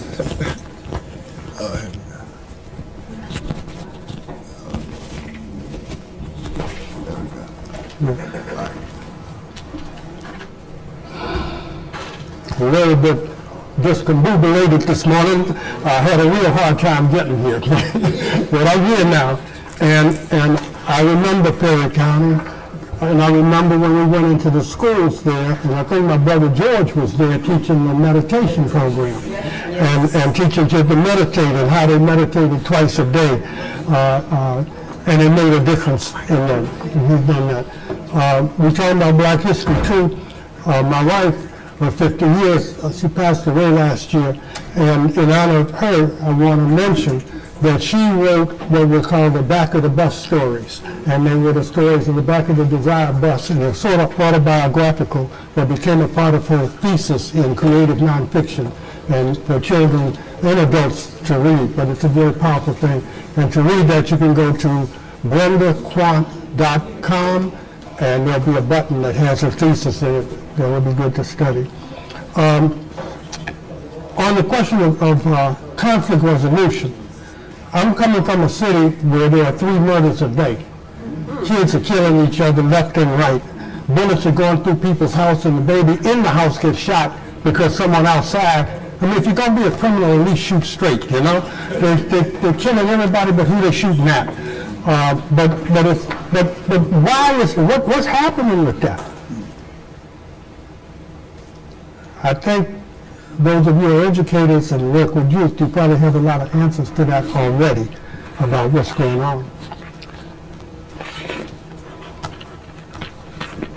But what I believe for many of the young people today is they don't have a choice. They don't know that they have a choice. And therefore they do that which they're pushed into and is around them. They don't have an alternative to how would I deal with that differently. Conflict resolution training begins to give them alternatives. I'll just tell a story. I was in a school, and I was invited in to work with the black males in the school. There was a lot of violence. There were 2 public housing projects that were in conflict. And there was going to be a cultural event held at one of the schools, but the kids from these 2 different projects were going to come to that school. So I'm in the school with the people I'm supposed to teach, and I can tell they're all agitated about something. I didn't know, what? I'm going to teach, I'm going to talk about active listening, and we don't hear about no active listening. They want to deal with how they're going to fight at the end or at this event that is inevitable. It cannot be stopped. There is nothing we can do, and Mr. Quant, you just don't understand. Oh, okay, I don't understand. So you're going to fight. Is that what you want to do? No, it's not like that. We got to do it because, I said, well, could you think of a possible way not to do that? I'm not telling you what to do. I'm just asking you, could you think about it? Well, it can't happen because this, it can't happen because this, that won't work, this won't work. Okay. But y'all leaders, you're in the school, you have an opportunity to think about what could you do different. So they begin to think. And it's like, I have a cousin that lives in that project. I can go to that project because I'm his cousin, and we could talk. Oh, I got cousin though. Next thing you know, they come up with a plan. The plan was that the people who had relatives in the opposite project would meet with their relatives and would say, look, we'll all be going to the school for this event, and we know it's going to be humbug, but we could try to do something different. And then he had one of the people from the other project with him. This is not fair. Then, oh, Henry, no. We want to make this work. So they made a plan. They took somebody from this project, and I went to your project. And then you came to my project. And then we said, how can we not let this thing happen? And at first, it was like, okay, now that we got all the speculation out the way and what we cannot do, what could we do? And so then they came up with a plan, and the plan was that they would come, like the kids, I'm going to make up the project, I don't remember which ones it was. The St. Bernard, they're going to come in a group, and the Calliope going to come in a group. Only we're going to mix up the group and come in together. And we're going to be together, and then when our fellas say, "Oh, what you doing with them?" we're going to say, "This is my friend." And anyway, long story short, there was no issue. They ended up sitting together, they ended up dapping off, they ended up squashing it. And that night I couldn't go to the event. I wanted to be there because I wanted to see what was going to happen, but I couldn't go. So it was the next day, it was in the school, or the next school day. What happened? And it was like, they were so proud of themselves. Everything worked, we got it all. I met so-and-so. Sometimes we have to give kids an opportunity to figure out how they could make a difference and how proud they were when they did. And it wasn't like me telling them what to do. They told me what they could not do. And all I did was say, okay, so we're going to fight. Or could you do something? And then they got into that. And they were so proud. I'm saying that when the kids have an opportunity and learn some skills to do it, they want to rise up to that. There was another occasion, I'm getting old, I'm trying to think of it right now, where, I know what it was. I was in the school to teach conflict resolution, and I had been teaching the kids conflict resolution, and one of the lessons of it was what is the role of a bystander in conflict resolution. Many conflicts could be handled, and even the people in the conflict don't want it to escalate to violence and a fight, but everybody around them is jacking it up. So what is the role of the bystander in conflict resolution and making a difference? And by the way, for those interested in getting deeper than my little lecture, a man named Irvin Staub, S-T-A-U-B, a Holocaust survivor, has written many books about the role of bystanders and rescuers and people who stood on the side of those who were being persecuted and saved their life. One of his books is The Nature of Evil, another one is Good and Evil, but he is a Holocaust survivor who was saved because some people defied the Nazis and hid him as a child. And he has spent his life trying to figure out what's the difference between people who will be rescuers and those who weren't. And one of the questions is, what is the role of the bystander? You see someone getting beat up, ain't none of my business. I'm glad it ain't me. You see a woman getting beat up, maybe by me. I wonder what she did to deserve that. Or maybe you say, well, I want to do something, but you bigger than me, I don't want to kick my ass, you know? So, what is the role of the bystander? How do you intervene? And the power of a bystander to make a difference. And Dr. Staub documents this with lots of research. He does experiments where they lay someone out on the street like they hurt and watch people walk past them.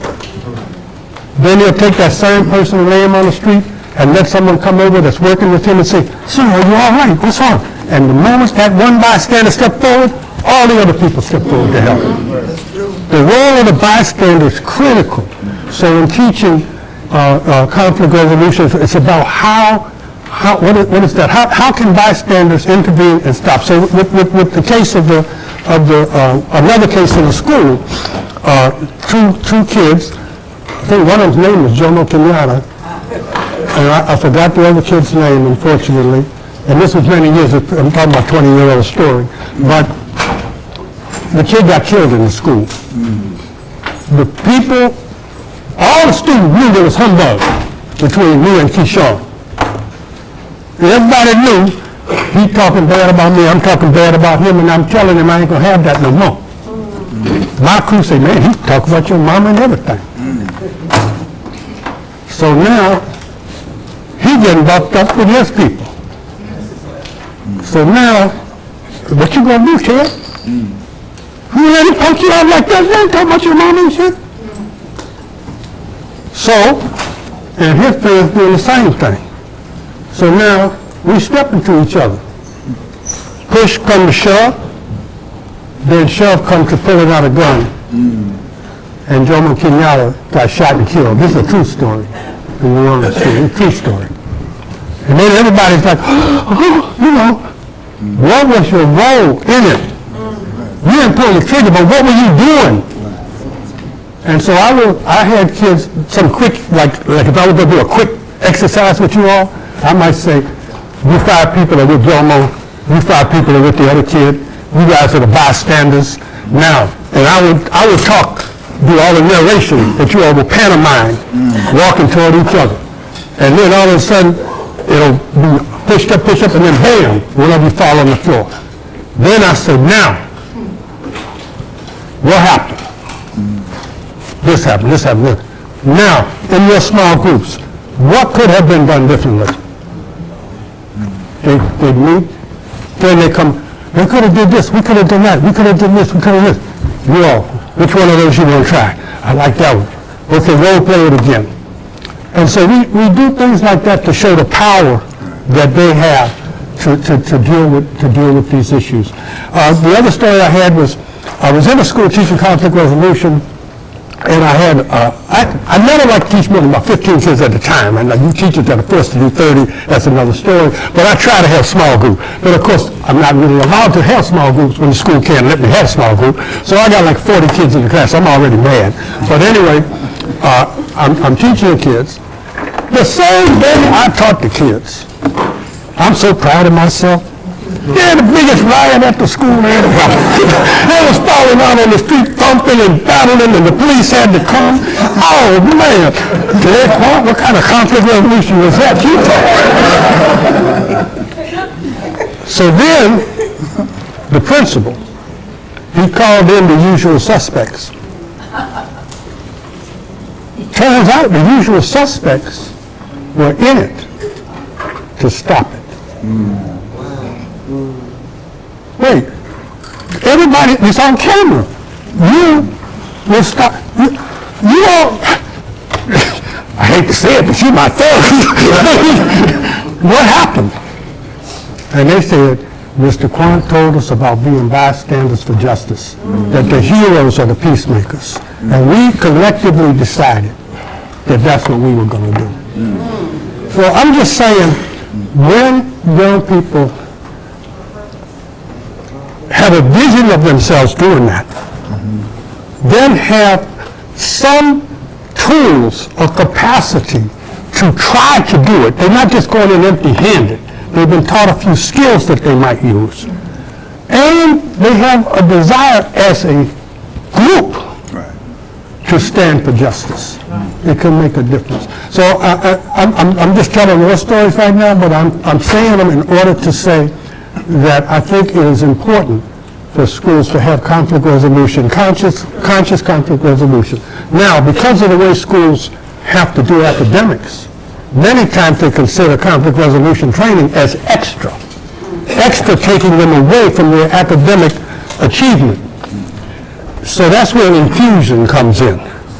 That's where, when you're teaching history, or when you're teaching English, whatever you're teaching, you use that lesson, the academic lesson, to bring out the conflict resolution lesson. What could have happened different in Shakespeare's play? When Petruchio or whatever went up against whatever, you know, what could have happened different between the Capulets and the whatever the other people were, Montagues? What could have been different? Who could have just stepped forward at any point and said, you know, why are we doing this? So you can use your academic teaching without taking kids away from what they need to pass those tests to teach these skills. And let them come up with their own answers to how it would be done. And then you always know, remember what you say more than the way what someone else says. So if you can get the kids to give you an answer, then they will own that answer. I'm going to shut up, but I just want to urge you to, well, let me stop a little bit, because there are concrete skills that kids can use. Active listening, and all of y'all know about that, but it's a great conflict resolution thing, just to listen to someone and repeat back what they said and what they felt. What they felt being even more important than what they said. And when you acknowledge the feelings of somebody, they might then take you to a higher level. Yeah, I'm mad at you. And then you say, I feel you. All of a sudden, they are being heard, and what they're feeling is being heard. And for a minute, they run out of what to be mad at you about for a minute. But then you can say, look, I feel you and I'm sorry for my part in it, but I got to tell you my side. Because I have a side too. You did things that hurt me too. I need you to listen to my side. And so when I'm teaching you two skills that are side-by-side skills, one of them is active listening, which I know all of you are probably teaching in schools anyway. You know, listen, repeat, maybe agree, maybe disagree, easy way out of how we can go forward. And then the other side is, I feel when you, because this consequence, and I don't like that. I feel when you, because, and what I need is. And when they got a more formula in their head that they can run down to say, and then the other person can, he can dish you if you want, but you did your part. But the other side of it often is, I didn't know that. I didn't mean to do that. And I got mad at you because what you did to me, and so I didn't mean to do it either. All of a sudden, they didn't solve the problem. So these simple skills, active listening. The other one is called an I message. I feel, when, you, because, and what I need is. That's an I message. And we can teach these things and have them practice them. That's just two. There's others. Thank you.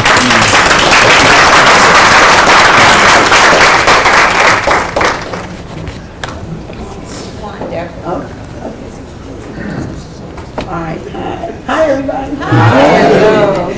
So, I'm Deborah Watkins, still sleeping deprived from my trip from California last night, but I'm going to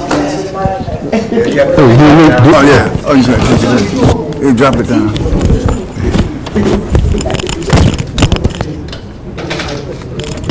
Oh, I got it. How did you do this?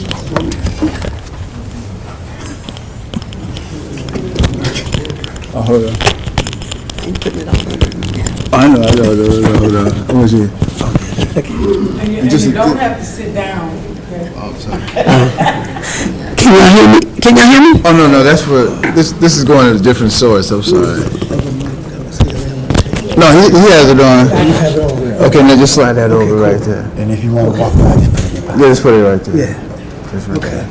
There you go. Loud and clear. You want me to hold it?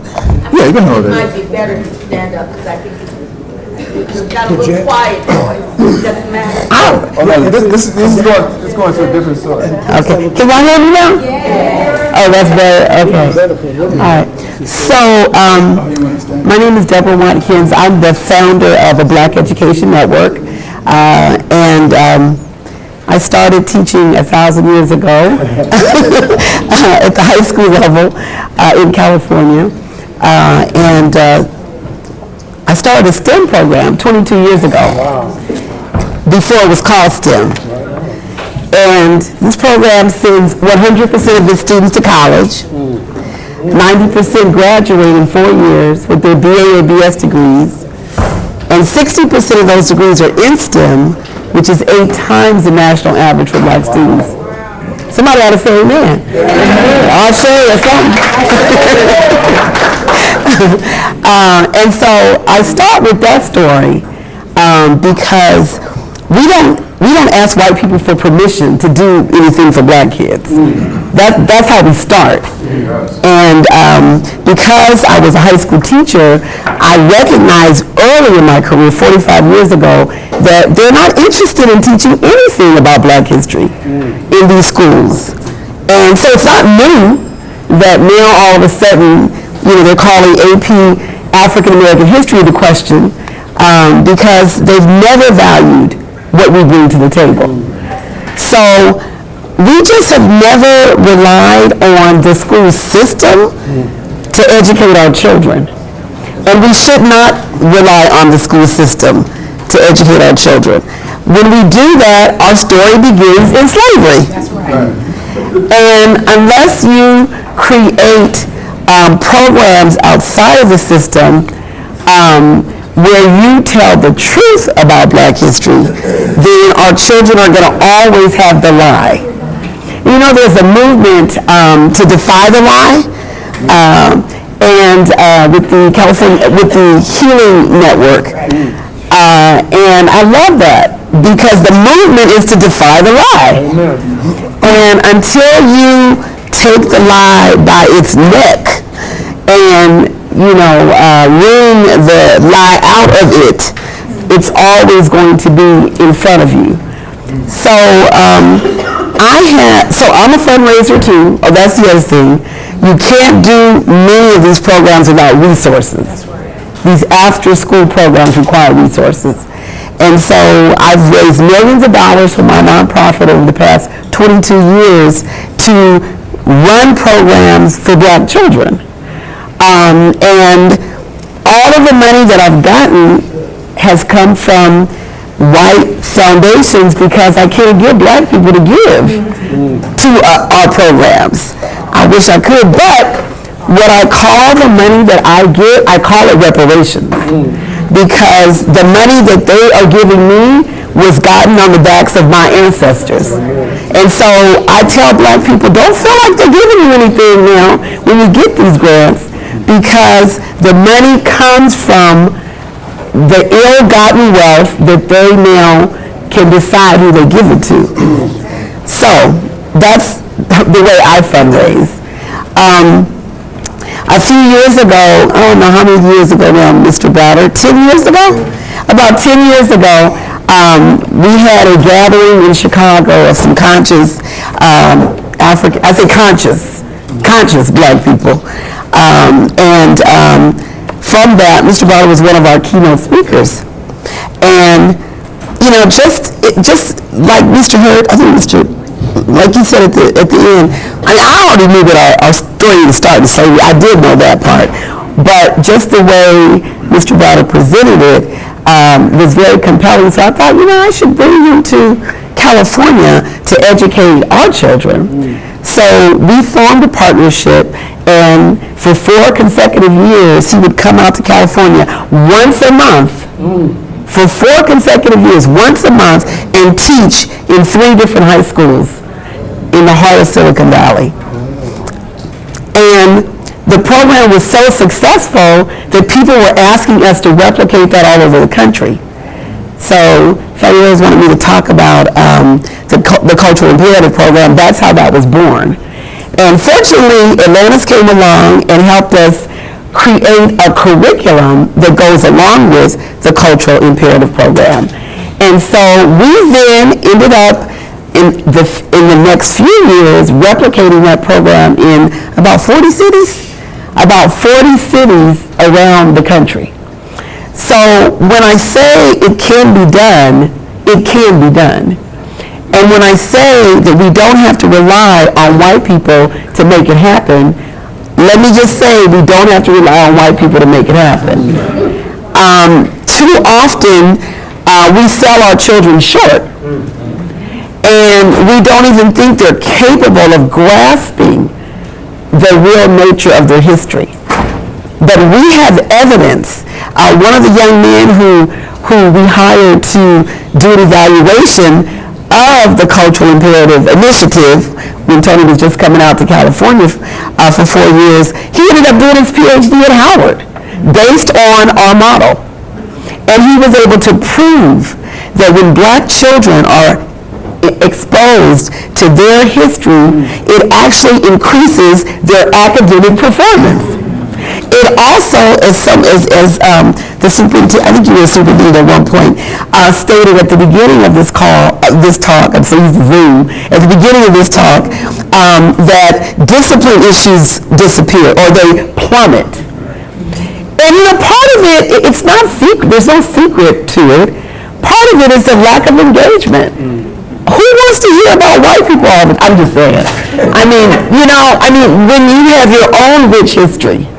And so if our children are given the opportunity to learn about themselves and people who look like them, engagement shoots up. That's right. It absolutely shoots up.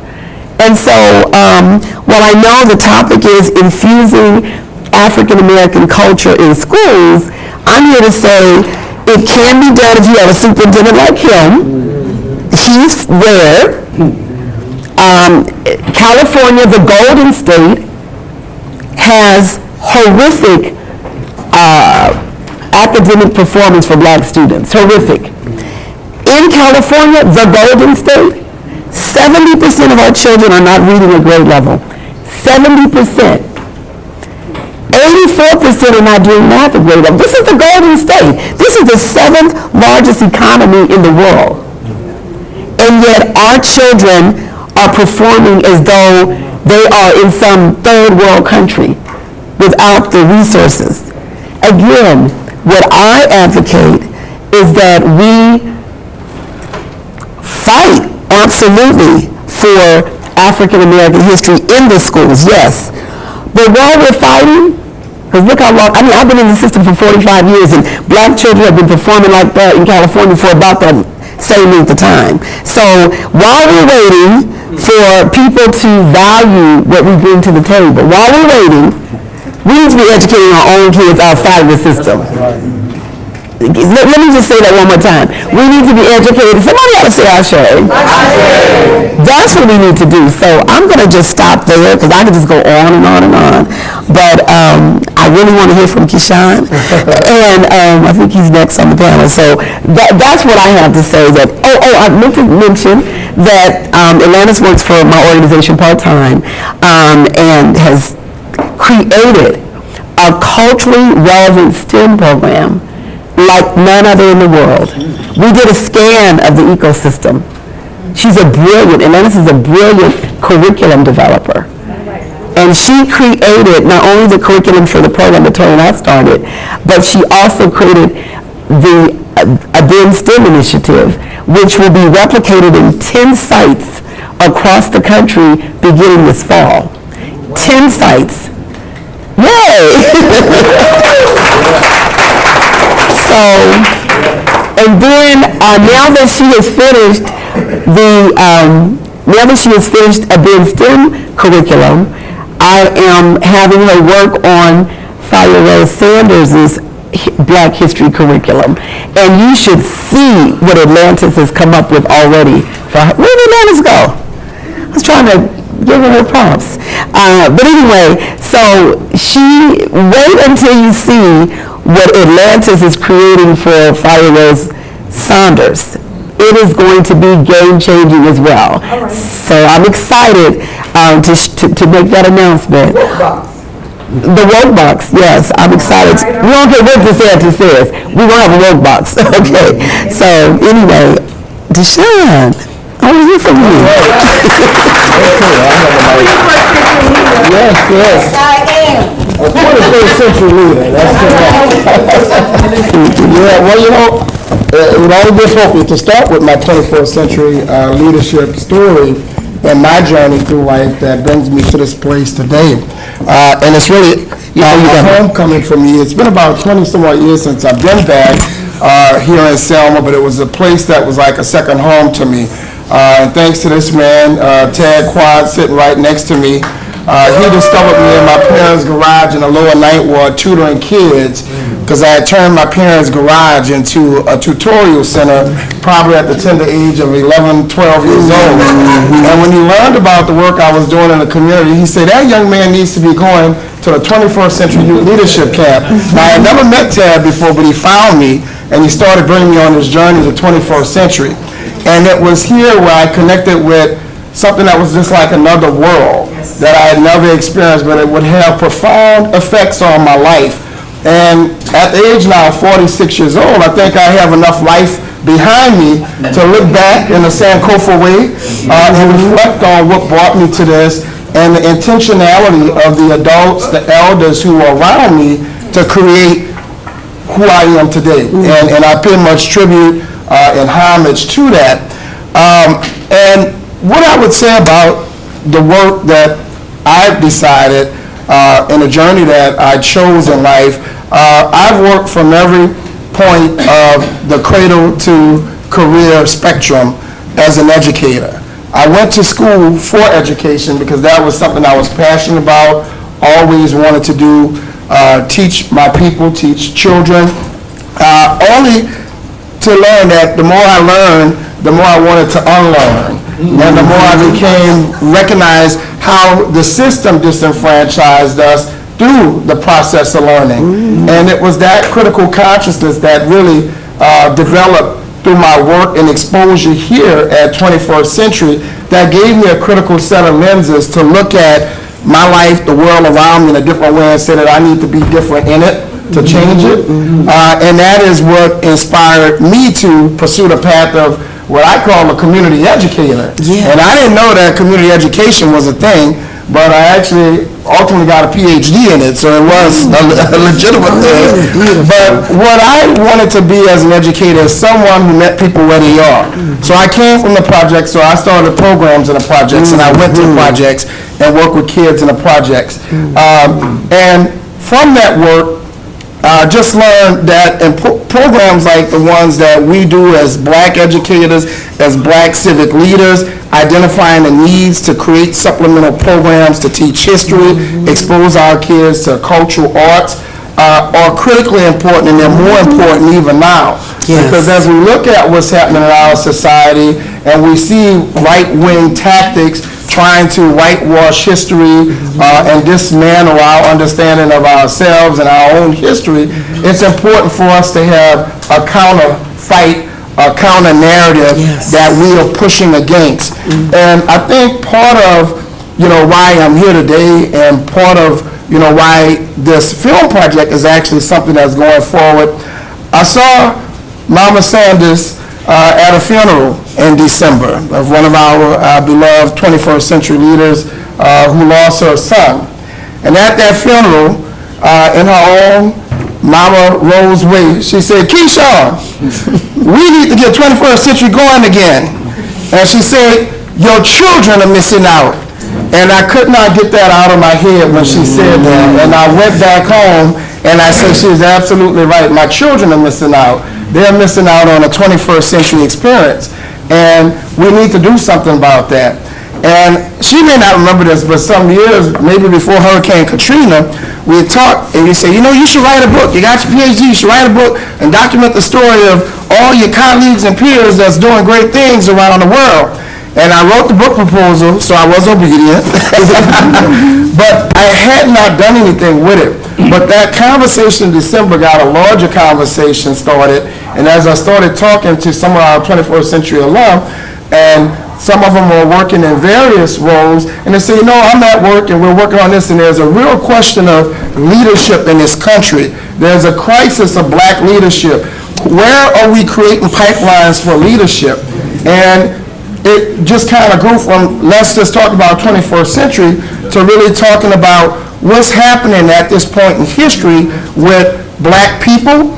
Where is that connective tissue that's creating that pipeline, not just into politics, but in community and in other agencies that affect, our lives. And as we started talking about this film project, it just grew and grew and grew. Down to the NAACP and Policy Link and other national organizations saying, hey, we were having a convening trying to figure this out. And I said, look no further. There's an organization who figured this out over 20-something years ago, and we just need to tell our story and tell a history of how these founders were intentional and they knew some things that folks had not figured out about how we produce leadership with a community focus. So when we talk about history, going back to our own history and telling our own story was something that they imparted in us at 21st century. And as we look at where we are today as a people and the reconstruction, the deconstruction of historical narratives, it's important for us to understand what medium and tools we have to counter that.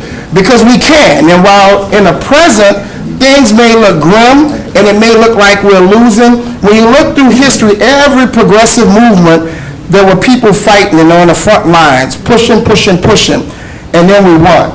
For every movement.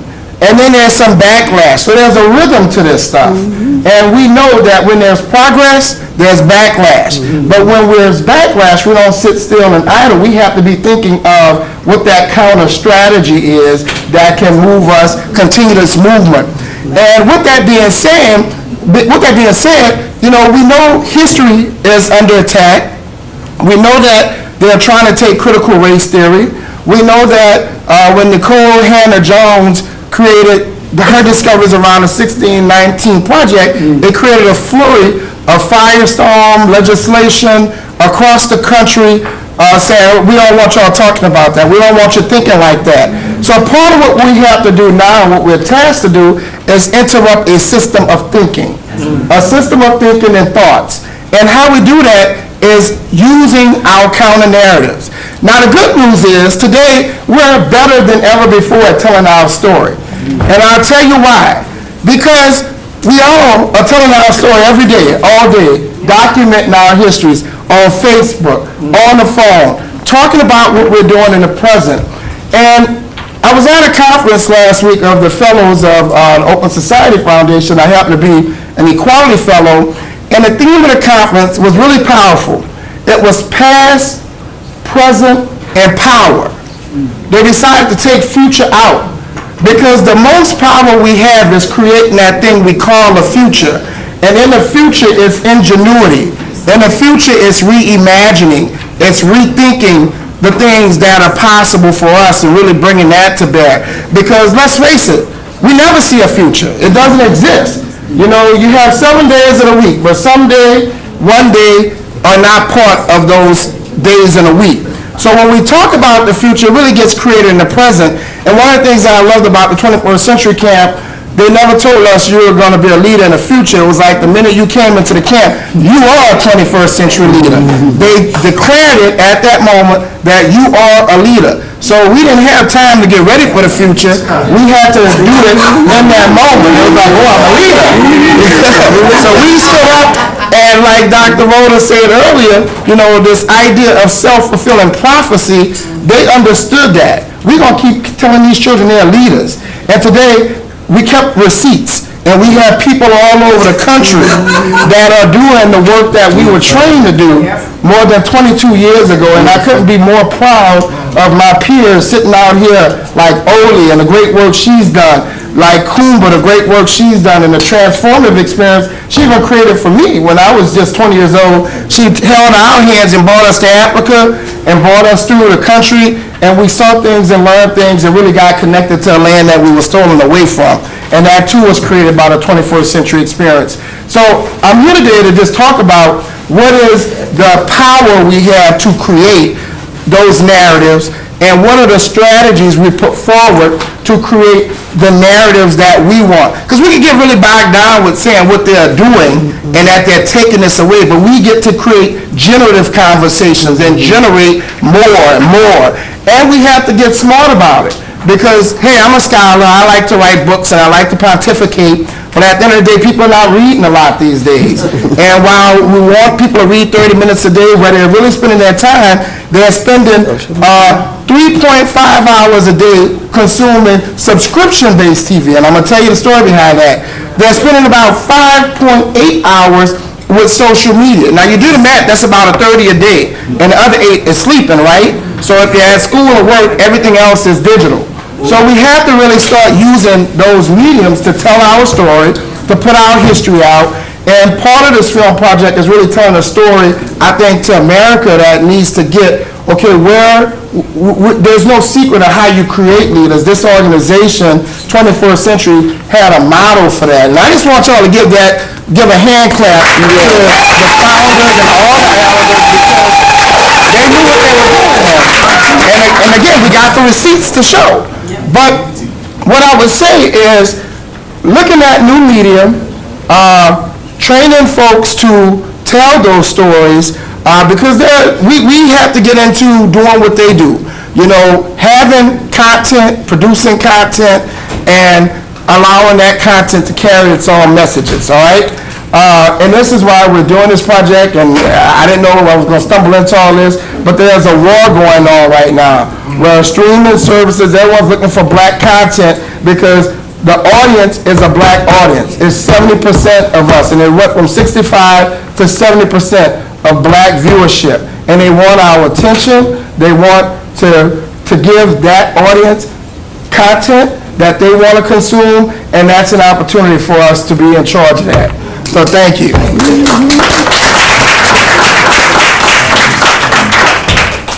We are coming to the end, and we're looking at how you infuse the arts and use the arts to teach African American history.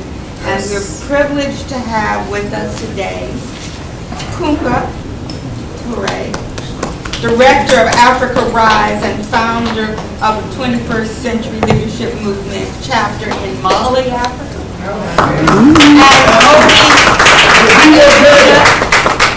Madiba Okeda. Historian, artist, Long live Madiba Okeda. a playwright, lecturer, and he actually walked the walk and talked the talk and actually went up into the schools and infused black history. Let's give this panel another big hand. Are we still on Zoom? Does anybody know if we're still Zooming? I think they stopped. Huh? I think they stopped. They took the board out. Can we start it back?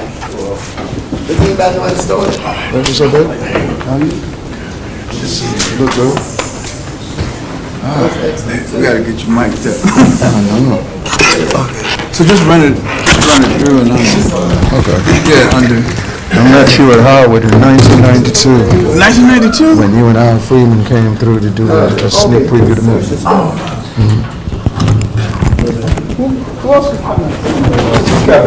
Okay. She has to make her little walk. There you go. I'm good. How you doing? We're got a little behind time. So we're trying to sort of wrap up this as our last discussion. But we want to look at moving forward. Yes, and after this, y'all just so thankful was there. In Cobra, they thought they were gonna be on the program at the school, and there was a blah, blah, blah, blah. But they will be here right after this. We're not gonna do that last 30-minute wrap up. We're going straight to in Cobra after this panel. So those of you who can stay, I gotta go and get prepared for the mock trial. That's the only reason why I have to leave. But you know my heart is with it. No, you said those who want to stay to discuss further, or is someone else coming into this? No. So there are some people who wish to stay and think about what we do after this. Oh yeah, that's right. That was supposed to be a discussion. So there may be, that Good was to see you. supposed to be a discussion group. But we know people have been here all day, they have to leave. But if someone can stay, please do so, and we'll be here to talk. Though some people will leave us, but there'll still be some.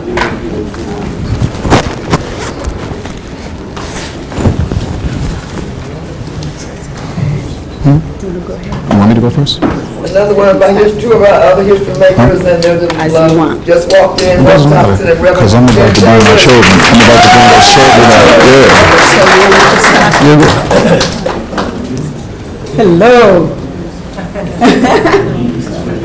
We can go ahead? Yeah. Tena tomogo sikana seginko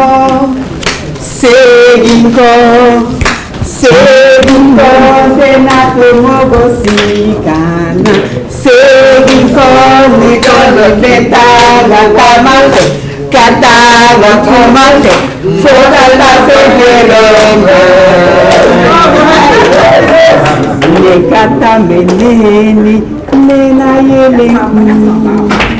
You know, we don't have a lot of time. If not, I will teach you the song in Bambara, and it's so beautiful, Kishan, that you just came before.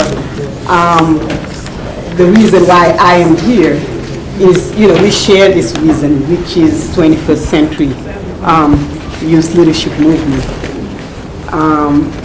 I want to say that you may know Fire Rose Toure, but she has a twin sister. Now I'm serious. She has a twin sister in Mali called Maria Jara. Everything Fire Rose is doing here, Maria is doing in Mali. All right. Much more, y'all. I tell you, they look so much alike, it's frightening. Ask Monica. Anybody who's met Maria knows that she is Fire's sister. Now, I'm going to tell a story because, we talk about cultural stuff. She asked me to talk about African history, and we talked about all morning. I will speak few, but I think we need to know these stories. I try to remember the year. This is before 1990. 1992, Maria organized at the Institute for Popular Education in Mali a meeting called Music for Social Change. It was right after a popular revolution by young people that took out the dictator that killed Modibo. So Moussa Traoré was brought down by young people's taking the street. And Maria called the artists across Mali, the singers, the griots, and said, let's talk about what will you sing about. That's right. Like, you can't keep on just telling people's praises and so on. You have to say something to our people because we need to build a new country. And we wanted to have the inspiration from the freedom singers and from people who were part of the civil rights movement. We invited a woman named Bernice Johnson from Sweet Honey on the Rock. Yes. Bernice Johnson Reed. SENCC, Freedom Singer. She couldn't make it. She sent us a woman named Jane Sapp. Oh, Jane. All right. Jane Sapp, the songwriter, with them. And when we sent the invitation, Jane Sapp said, you want to do what? And she met, she was talking with Maria. And she said, if that's what you're doing, I know who you should invite. Her name is Rose Sanders. So Jane Sapp said, no, it should be Rose. So we invited both of them. And since that meeting, they never separated, Maria and Fire. And for years, this is the first time I came to the US. I was also in my 20s. We flew from Mali, from Kati, and we came straight to Selma. Selma is the first place I came in the US. We flew into Atlanta and they drove us here. This is the first place we slept in their house. It was 22 of us, many of them musicians, artists, drummers, singers, educators. The age range was from, I think, 15 years old to 60 years old. We had farmers, we had people from the villages in Siratinti, behind Guinea. People who've never been to the Malian capital, to Bamako, came with us on that trip. And the trip was a research on African identity outside of Africa. We spent 1 month here. It was the month of Jubilee, like this. We were in Jubilee. I think Rosa Parks was still alive and we met her here. we met with C.T. Vivian, everybody who used to come here in Jubilee. We went down to Louisiana, where is Ted Quant. He's out there. Gloria Naylor in South Carolina. Gloria Naylor. We went and met with farmers cooperatives. We went to Tuskegee University. It was a life-changing experience for all of us. But it's not just that trip. It's what was born out of that trip. Because from then on, something had changed and completely shifted in our way of reading or perceiving what the USA is. But also for everybody we met here, something had radically changed about the way they saw or perceived what Africa is. And for years we did back and forth. Many people, students, teachers, I remember the professors. Dr. Asa Hilliard. Asa Hilliard, we took them to Timbuktu. We went and visited the Sankore University. University, in the 1200s years, there was a university in 1300 in Mali, in Timbuktu. We opened and touched the books. There's a book by Ahmed Baba, written in that time, and it's a response to Machiavelli, the prince. He did a treaty responding about leadership and how he doesn't agree with Machiavelli, the prince. So for years, this has built us really. And I am here back this year on a tour that I call Farafina. Farafina is to be black, the black link, to record, like what Kishan was saying, again, to record back that very recent history. There's not much documentation of it. But so many names you saw here, Dr. Wade Nobles, Asa Hilliard, C.T. Vivian, so many people who have been part of these exchanges with us. Ted Quant came to Mali to teach us conflict resolution. His brother came to teach meditation. We came back, we went and meet with Bob Moses. We did the algebra project in Mali, learning mathematics with the drums. And there's so many things that have happened since the 90s that has not been much documented. But every single person who has been part of these exchanges, all is here, Malika, Latosha Brown, Karana Berg, all the people who have been part of these exchanges have grown in a different way. And so the blueprints are there, that's what Kishan is saying. There is a way in which we can teach our children to be our leaders. And Fire and Maria have got it down. Through the songs, I started with a song, we translated the freedom songs in Bambara. Who would ever think? These songs, the kids in our schools in Mali, they sing it. They don't know. they can't speak English, but they can sing the songs you need.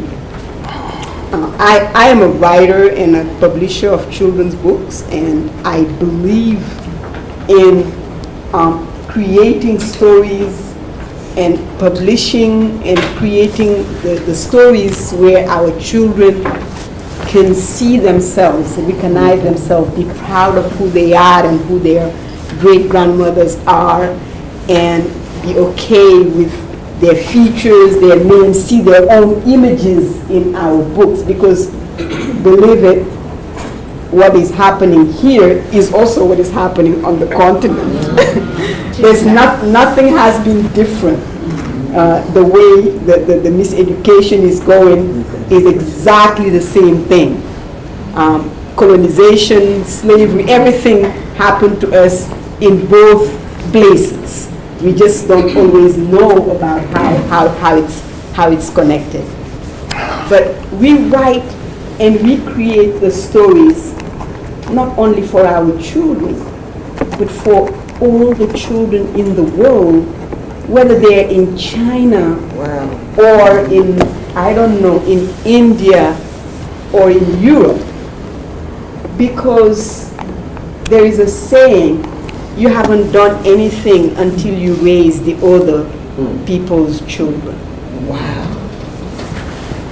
We have to raise our own children. We have to raise other children to learn to recognize and see us as human, to learn and be okay with our names, our ways of thinking, so that we can see each other. Because at least for us on the continent, we have been trained. We speak the languages of the colonizers. We venerate who they are and we want to be like them in a way that is so destructive. But as artists, sometimes we think part of our role is to make other people want to look like us. So we have to create the stories and to put it out there so that now people want to be like us. That is, we have to shift and change, because it's the way it's happening right now is the opposite. We're running away from ourselves. We want to be something else. And it is our role as educators and artists to shift that and change that. Thank you so much.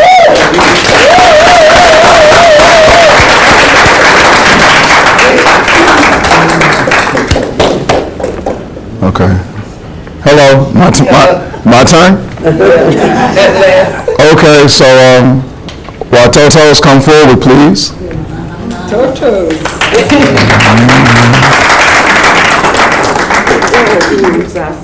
Yeah. Hank, you should Okay. come with the totos. I'm going. You want to be here? No, they're in the front. Yeah. All right, go ahead. You know what to do. Introduce yourself. You're standing right there, kiddo. Go ahead. Hello everyone, my name is Desta. Hello everybody, my name is Zenzi. I'm named after Nelson Mandela and Winnie Mandela's oldest daughter. Hi, my name is Monroe. Hi, my name is Kito. My name is Kito. Can I hear you? Speak up. My name is Kito. Kito. What does it mean? It means precious jewel. Today we will be reciting the letter number formula and the African nations. Letter number formula is how many countries are named after that letter. So, A2, Algeria, Angola. B4, Benin, Botswana, Burkina Faso, Burundi. C7, Cameroon, Cape Verde, Central African Republic, Chad, Comoros Islands, Republic of Congo, and Cote d'Ivoire. Nice. D2, Democratic Republic. Djibouti, Democratic Republic of Congo. E4, Egypt/Kemet, Equatorial Guinea, Eritrea, Ethiopia. G5, Gabon, Gambia, Ghana, Guinea-Bissau. K1, Kenya. L3, Lesotho, Liberia, and Libya. M7, Madagascar, Malawi, Mali, Mauritania, Mauritius, Morocco, Mozambique.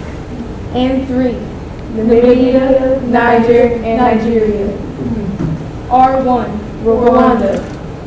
S10, Sub-Saharan Arab Democratic Republic of Saharawi.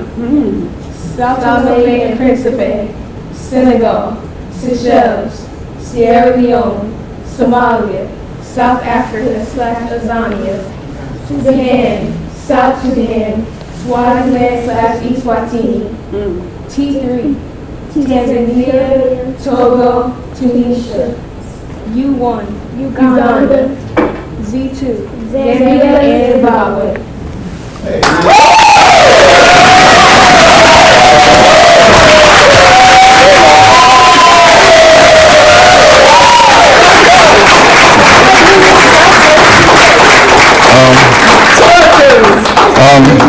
Thank you very much for coming. Goodbye. No, I'm just, anytime you come to a place that has such a rich tradition of organized resistance, it is sinful to come here and articulate ideas and not give a practical example of execution of the idea. I want to thank Sister Fire. We have been coming here for 13 years. In the spirit of being an organizer, based on what you've just seen, I'm offering everybody the opportunity here to have your children, if they're 9 years old at least, but we'll take a mature 8, 7, or 6. They can join the Mass Emphasis Children's History and Theater Company.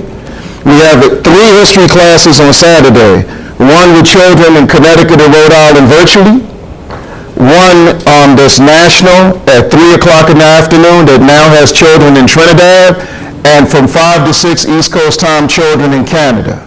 So had to show you that. And so, and not only that, if you have children's ensembles similar, that have the same type of focus, that have the same type of character, let's partner. Only capitalists compete. So with that being said, let me begin and move real quickly like my sister did. Since this is Women's Month, in addition to Bloody Sunday, and since Selma is the bedrock of the voter registration movement, let's expand on voter education real quickly before we get into our presentation. In 1983, Ronald Reagan gave a speech to the European Union's Parliament, and he said if we develop think tanks, that would determine the outcome of the Cold War. Since that time, 3 malicious organizations, the International Republican Institute, the National Endowment for Democracy, and the National Democratic Institute, have gone all over the world lecturing nations on how to be more democratic. Africa has had women presidents, women prime ministers. Let me name a few for you. Joyce Banda in Malawi. The current president of Ethiopia is a woman. The Ellen Johnson Sirleaf was president in Liberia. South Africa, Zania had an interim president for 24 hours. The Central African Republic had an interim president. So what I'm saying is that they can take their lectures, their racist disposition elsewhere.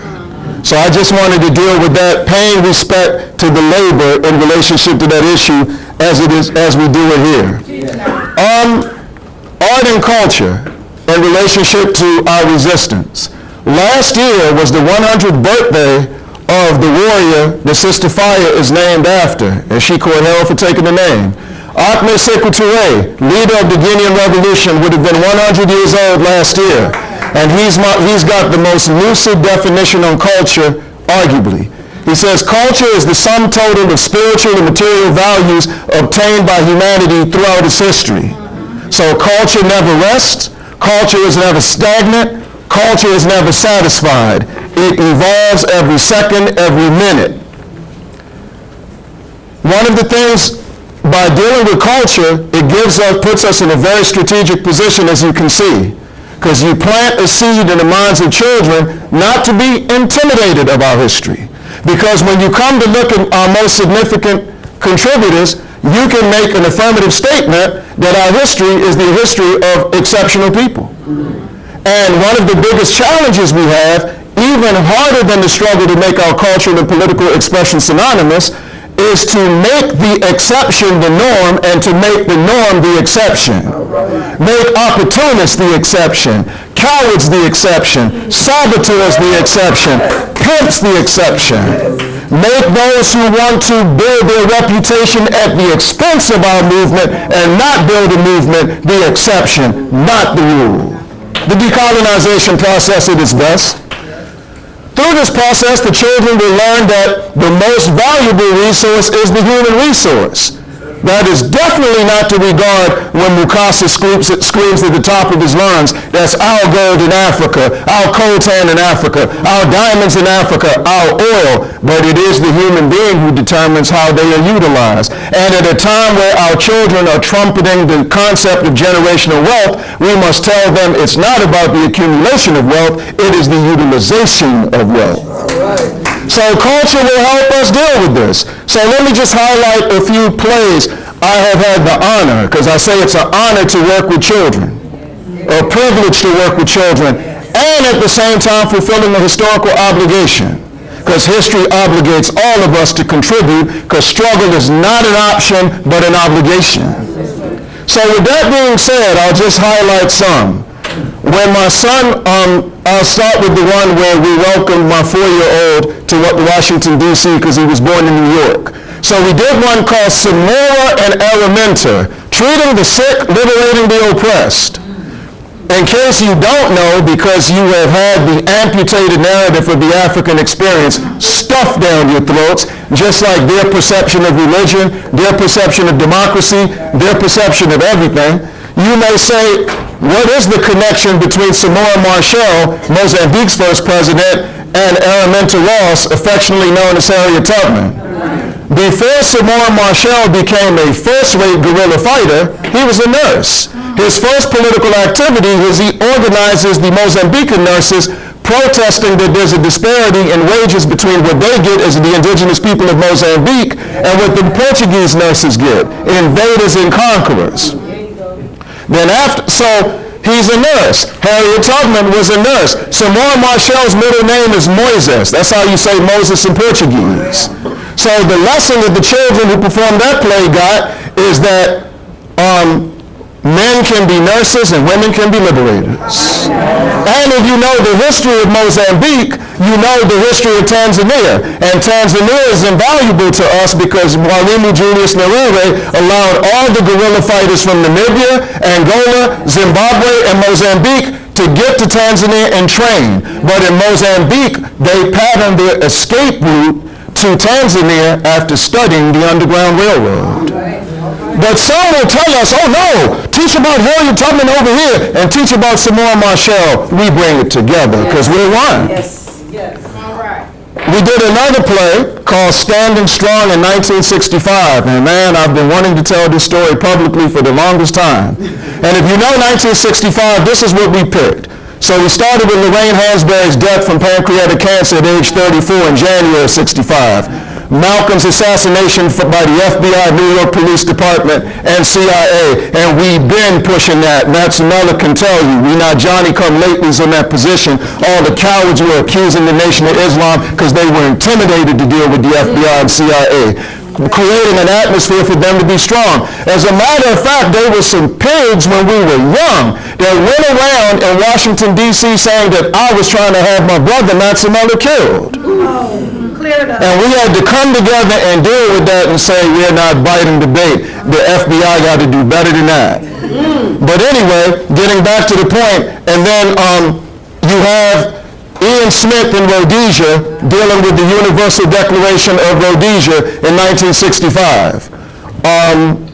Ahmed Ben Bella was overthrown in 1965. The Watts rebellions were in 1965. So at this particular juncture of the play, when we were doing it to a room full of people, if you know Sister Ayana's father's history, he was shot in Watts over the rebellions. So we had one of the children hold up a prop, and she said, we didn't mean to shoot Big Gregory, but nonviolence in Watts is like one of them African languages we don't speak no more. And what ended up happening is Dick Gregory walked in the auditorium on that exact scene. People thought it was part of the play. So he comes up to me afterwards, and I said, oh man, what are you going to say to me? And he grabbed me by both shoulders, and he said, baby, this ish is dangerous. Don't you ever stop this. How did you put, he said, no, come here. And he pulled me to the side. He said, man, how long will it take you to put these together? I know you ain't getting no grant money for this. I mean, he just went into this thing. We're always bringing the history together because we reject the amputated narrative of the African experience. I can show you as a history teacher, which we've had for 33 years, and Deborah Watkins knows because Deborah Watkins has been supporting the Sankofa homeschool community where I've had the honor of teaching for 13 years. But she got to figure out how to connect with us on another level. But we're going to do that, though. I already know. I love her. So with that being said, we did another play a few years ago, our first play in another language called the Kiswahili Explosion. So what we did is it was about 5 children, homeless children in Tanzania that wanted to have a protest all over East Africa to bring attention to the fact that today they have 14 million children in East Africa who are homeless. And they learned on social media that our people in the United States are 43% of the homeless, even though they're 12% of the population. And they know that there's a culture, we adopt Swahili, those of us who embrace our culture as our national language, and we celebrate something called Kwanzaa. So they wanted the children who celebrate Kwanzaa to march on the United States talking about ending homelessness while they marched in Tanzania, marched in Uganda, marched in Kenya. That was the focus of the play. One of our most controversial, but people can't get enough of it, is the one we've done the most. It's called Same Neighborhood, Different Perspectives. For y'all that don't know, Kwame Ture, formerly known as Stokely Carmichael, and Colin Powell were born in the same neighborhood, went to the same elementary school. Colin Powell is 4 years older. Night and day on the spectrum politically, night and day on the spectrum intellectually, night and day on the spectrum morally. But we were able to do that play, and what we got away with. The play starts with the assassination of Sammy Young Jr. The play, then we go into Colin Powell enjoying Vietnam so much he volunteered for a second tour. Colin Powell invaded Grenada and gave Ronald Reagan the gun that assassinated Maurice Bishop as a memento, as this year marks the 40th anniversary of the assassination of Maurice Bishop. And we got to question certain people who were close to Maurice Bishop and are living in the United States. I don't even want them in the same room with me. We did another play called Let Me Hear You Say Parsley, and we've had plays done in other parts of the world. When we did a play called 1925 about the childhood of Brother Malcolm, the childhood of Frantz Fanon, the childhood of Patrice Lumumba. And in the spirit of civil and human rights struggle, for those of y'all who didn't know, all our children know that Patrice Lumumba and Medgar Evers were born the same day. The same day. So when Medgar Evers talks about walking 12 miles to school every day, that is inextricably linked to Patrice Lumumba having to wear glasses because his family was so poor under the colonial Congo they couldn't afford a candle for him to read his school books. And if you know Africa, it gets dark early. So, and in the Congo, when they were fighting against colonialism, we couldn't live in Kinshasa, then Stanleyville. Africans were not allowed. You could only come there to labor. And when you came to Kinshasa, you had to ride on the back of the boat. How is that different than riding on the back of the bus in Montgomery or Selma? We're going to bring the history together through arts and culture. We're doing it. We're not talking about what needs to be done, because you know when you go to a lot of these conferences, they might as well be called What We Need to Do Assemblings. And for strategic purposes, the people really doing the labor are the ones excluded. I don't want it. Conspiracy theories are as common as horoscope predictions, so I won't waste your time by going there telling you what I think. But what I know is this is an African cultural and historical reclamation movement going on. And what I know is we're taking the same approach to this that Brother Mukasa and Brother Kwame Ture took to the African United Front. And if you know Brother Kwame Ture in particular, because he had a bigger platform, you can't find any presentation he gave after 1972 where he's not pushing the African United Front. If you followed his travels consisted of presentations and private meetings, and he met with everybody all over the spectrum. churches, students, unions, you name it, to achieve their goal. And he was patient on the question of unity. I'm a student of his, so I got to demonstrate the same discipline. Tony Browder can verify that. 13 years ago, I came and met with Tony Browder and said, brother, based on the work you do, based on the work we do, we've got to do a seminar for African children called Africa Yesterday, Africa Today, and Africa Tomorrow. You tell them what happened a million years ago, we'll take care of last night. Bring it together. And it's been 13 years. He hasn't been avoiding me. He isn't scared of me, but we're going to make that happen. Africa obligates us to do that. It's going to happen. I'm not a meteorologist, so it ain't like I'm predicting the weather. I can't tell you when, but I bet it's going to happen. So with that being said, I mean, this is just the way we choose to approach this discipline. And what it means is you have to have a certain level of objectivity when you teach. But in the arts, and it's so funny, one time I was with Kwame Ture taking him to the University of Maryland, Baltimore County, and we had the Santana tape playing. And he was doing the rendition of Olatunji's song from the 1964 Drums of Passion album, right? And Kwame said, who that trying to do Santana? Olatunji. I said, that's Santana. So he said, see, you need to be like Amilcar Cabral, return to the source. I said, I picked the wrong tape out of the dresser trying to hurry to get you from the airport. So we're driving. Then he smacks me in the back of the neck. I'm like, hey. He said, I'm sorry, Obi. I said, for what? He said, your father was doing that work when we were babies in struggle. He already had elevated to the point where he was dealing with culture. When we was just dealing with, he took black power, he went completely cultural. For those of you who don't know, my father helped launch the Black Panther Party and the Black Power movement in London. So, Lowndes County, interpretation of Panthers, California, interpretation of Panthers, Philly, LA. If it doesn't connect to London, if it doesn't connect to Algeria, if it doesn't connect to the efforts in India, then we're going to pull and bring it where it needs to be. The full picture. And that's all. And sometimes we compete with, and remember, Mukasa told me this actually. He said, Brother Africa, only thing can stop our resistance for change is our resistance to change. We have to acknowledge our weaknesses for the purpose of transforming them into strengths. Art, you can get away with murder using art and culture. I taught some kids in closing. I taught some kids in the hood in D.C., the hood. Benny Road and Minnesota Avenue, for those of y'all who know D.C., act like you know. I taught them Christ in Alabama. Y'all know it? A favorite Langston Hughes poem. And it starts out, Christ is, I'll say it because it's quick. Christ is a nigger, beaten in black. Oh, bear your back. Mary is his mother, mammy of the South. Silence your mouth. God is his father, white master above. Grant us your love. Most holy bastard of the bleeding South. Nigger Christ on the cross of the South. So I teach that to these fourth graders. I'm only there once a week. And they told me, they say, you don't got any idea what we do with what you teach us. I said, what you mean? They say, some stuff cool, some stuff you'll kill us for. I said, all right, if I don't know. So I come to school the next week. The vice principal wants to see you. Now, I was there at the pleasure of the director, so he couldn't do nothing but ask me questions, but I wasn't going ignore his leadership. So I said, let me go holler at him, because it got to be something. So they told me that my babies were running around the school and on the playground for a week. Christ is a nigger, Christ my nigger.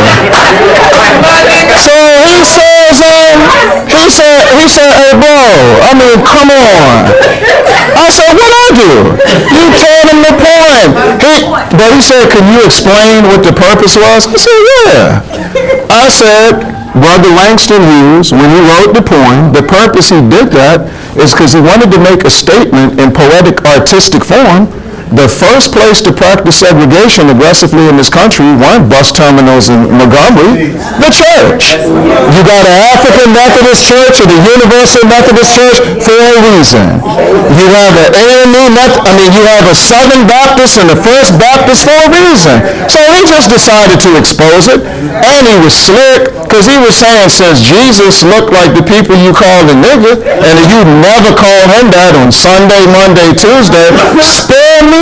That old woman, the domestic worker, that's 80 years old that you got calling your 4-year-old black child ma'am, she looked like the Virgin Mary. Think about that next time you think it's cute to get your 4-year-old to call her ma'am.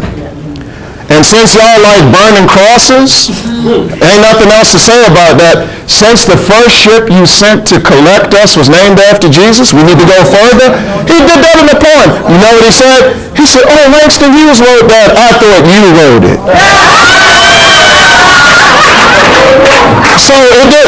But no. But once I explain, and see, that's the thing. Sometimes we get, because we're so passionate about our people, passionate about our children, passionate about our present, passionate about our future, we get angry when people deal with things that we feel they shouldn't. But if we're going to approach the decolonization process and still civility, we got to be humble with each other.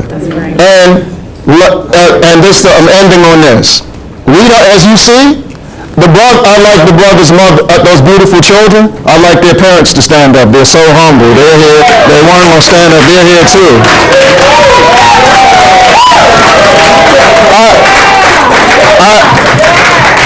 The value of using media platforms to promote work, they heard me on WURD in Philadelphia a year ago. Their children have been with me ever since. And they were in the Washington, D.C. area. They moved to Atlanta. They drove here just to be here today, and they're leaving right after this. So I say that to say, in terms of what the arts enables us to do, we don't teach history to these children, we teach it through them. Because what you share with them, you don't think they tell their grandparents? You don't think they tell their homies? You don't think they tell, and then when they're just doing it, they might be in a bookstore, and let's say they're just practicing those nations. You don't think somebody's going to walk up to them and say, where you learn that at? One night, my son, I had to get him off him, but he was addicted to Five Guys French fries. So he spoiled the first one, so I got him some. And I see this little boy about 12 years old. He got about 8 of his buddies in Five Guys, and he was like, man, we Africans. And they over there like, explain how.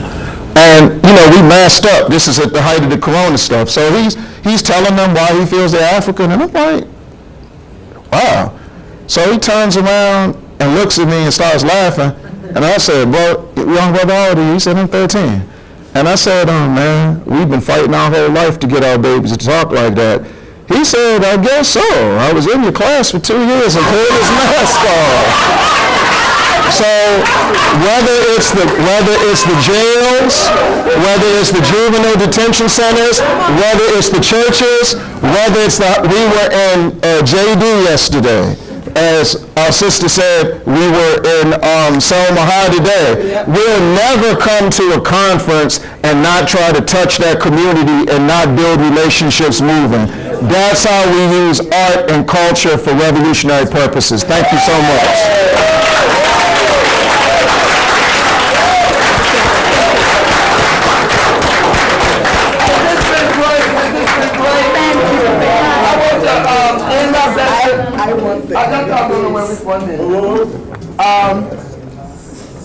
When I went to Mali for the first time, Maria, they didn't know what happened to us. That's true. I didn't tell They said all they know is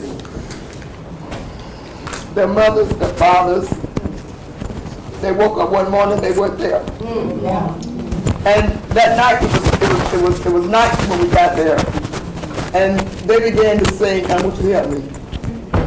I'm so glad we found the lost ones. I'm so glad that we found you. Help me. I'm so glad we found you. And then We stand under the stars, outdoors, and we begin to sing, Will You Lead, We Are One. We are one under the African stars, under the African moon, under the African sun. We are one under the African stars, under the African moon, under the African sun. We'll be free under the African stars, under the African moon, under the African sun. Thank y'all.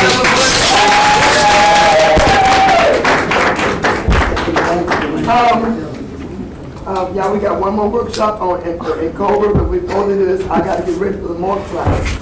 And y'all know, I thought this year I was going to be ready.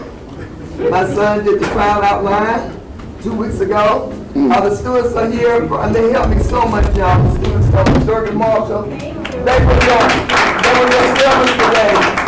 So we got, some of us got to go to get ready for the mock trial. But I'm telling you, Ben, I need you to be an expert witness. I need some volunteers. Bobby, I know you can act well. We need somebody to be for and against. We are putting the state of Alabama on trial for depriving us of our due process rights and the equal protection of the law. You got somebody? I need y'all to step outside because I need to get the trial together right quick. Then y'all can come back in. Jeruba, y'all, this sister's always with us. We'll be here for Mississippi to give us some love. And Dr. Rhoda Johnson, thank you so much. So we're going to move real quickly, those who have to leave. I mean, we understand. But let me ask you this question. If I told you freedom ain't free, would you believe it? Yes. For those who wouldn't, you need to check out Dr. Martin Luther King, who only wanted to hear freedom ring. Okay. I'm going to tell you, freedom ain't free. If you don't believe me, you just need to check out Rosa Parks, who wanted us all to make our own historical marks. I need you to know that freedom ain't free. If you don't believe me, ask Malcolm X, who told us all to study the text. I'm telling you, freedom ain't free, and it ain't free for you, it ain't free for me. If you don't believe me, ask Meg Evans, who told us all to pull the levers. Freedom ain't free. You don't believe me, ask W.E. Du Bois. What did Du Bois say? Make some noise. Freedom ain't free, it ain't free for you, and it ain't free for me. If you don't believe me, ask Charles Drew, who sang all but a few except for Charles Drew. Freedom ain't free, it ain't free for you, and it ain't free for me. If you don't believe me, ask Richard Wright. He was dignified. Freedom ain't free, it ain't free for you, it ain't free for me. If you don't believe me, ask Emmett Till, who went on just 5 religion by a steal. Yeah, can we get some, when people leave out of respect and you leave very quietly, you got to get in the mock trial. Freedom ain't free. If you don't believe me, ask Penny Louise. You know they couldn't get it. Freedom ain't free. If you don't believe me, ask Mario Badella. He told us we was in the belly of this beast. Freedom ain't free, y'all. And so where do we go from here? Where do we go from here? We pay the price for freedom. Yes, sir. And the price for freedom is education. If you've been in this workshop today, then you know that the price of freedom is education. We done been educated. The education ain't for you and me. Education is for the children. For those children that came up here and spoke, that's who needs the education. It's not me and you. We already know. And so when we talk about reparations, when we talk about in Cobra and reparations, we have to understand that we have been injured. And in Cobra defines those injuries in 5 areas. I mean, if you were here earlier, you got one of these cards, and there's a few here. If you don't have one, we want to make sure that you do have one. And those 5 injury areas are what? Criminal punishment. That's right. We don't have to talk about that. We know that the criminal injustice system, for those of you who call it the justice system, we need to rename that, right? The criminal injustice system shows us no respect. So we know we've been injured there. We got to change all that. Miseducation. Again, if you've been in this workshop for any part of the day, then you fully understand that we've been miseducated. And it's up to who? It's up to us to fix that. That's right. That's right. Right? Health and wellness. I got a 47-year-old vegan having heart attacks. Right? So there's something that's going wrong with our system. We put stuff in our, look at me. I'm next. If I'm gonna do something about it. Health and wellness, but in addition to health, we also gotta look at wellness. Right? And it's especially bad right now in terms of how you can walk the street, you can see our brothers and our sisters who are turned around, going backwards. Because they're not thinking like an African.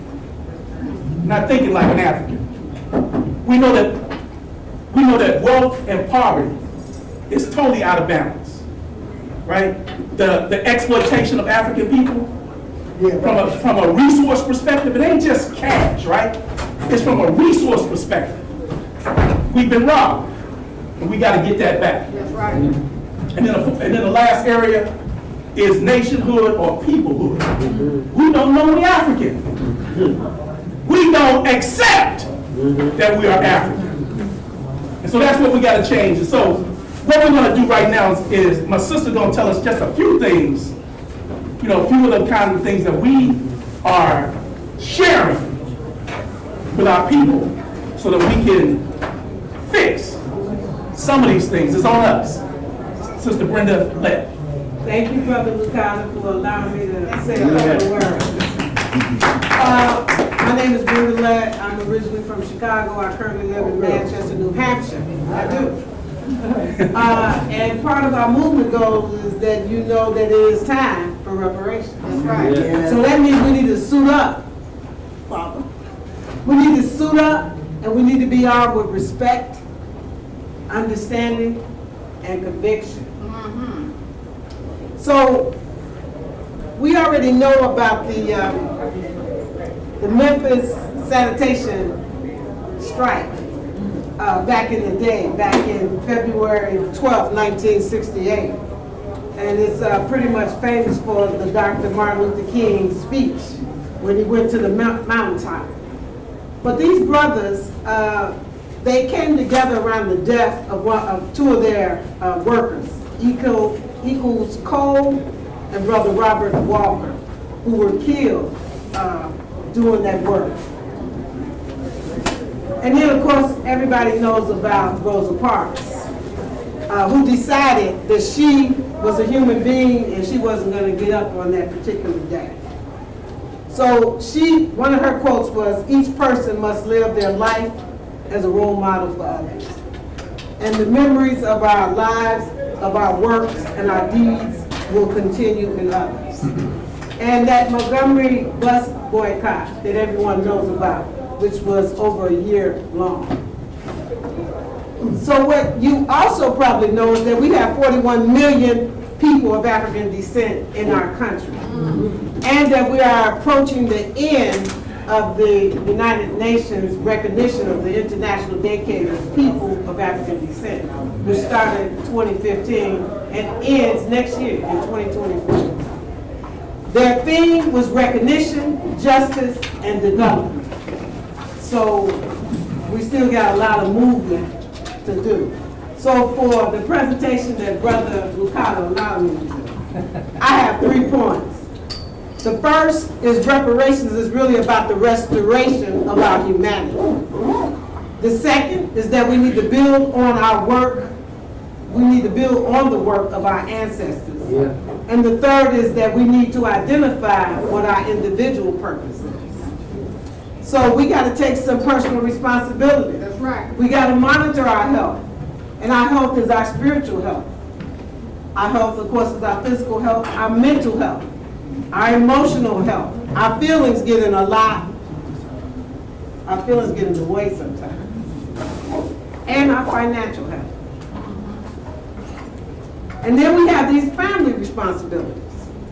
So we need to identify what our roles are. In my family, I was the firstborn, so my responsibility was to help out with the other children. And then we also need to deal with the responsibility of putting in your work. So if you got a responsibility, you need to put your work in. And my third point on that is you need to support the collective. So you need to support the family. That's right. So we may have some disagreements, and Brother Lucana and I, we do. But we're family. So those disagreements are internal.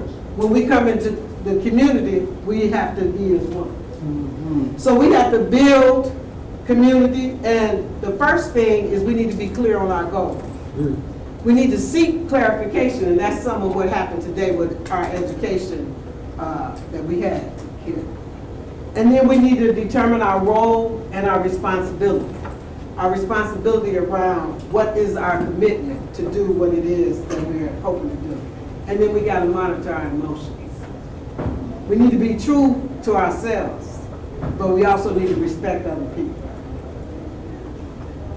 And my last slide is the Remembering Cobra's 5 injury areas, which the brother just shared with you. But you're going to hear this from Cobra over and over again. It is not about the money. It's about these injury areas. That's right. The criminal punishment system, of which I worked at the Department of Corrections in New Hampshire.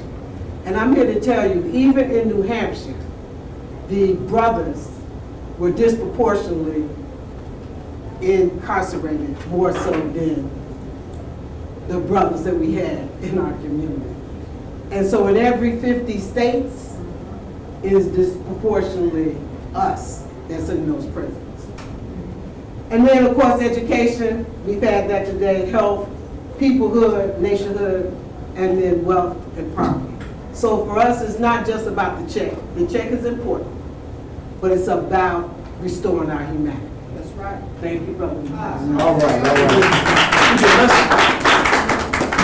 Let's take a look at what we hope that we will share with the children when we get back together again.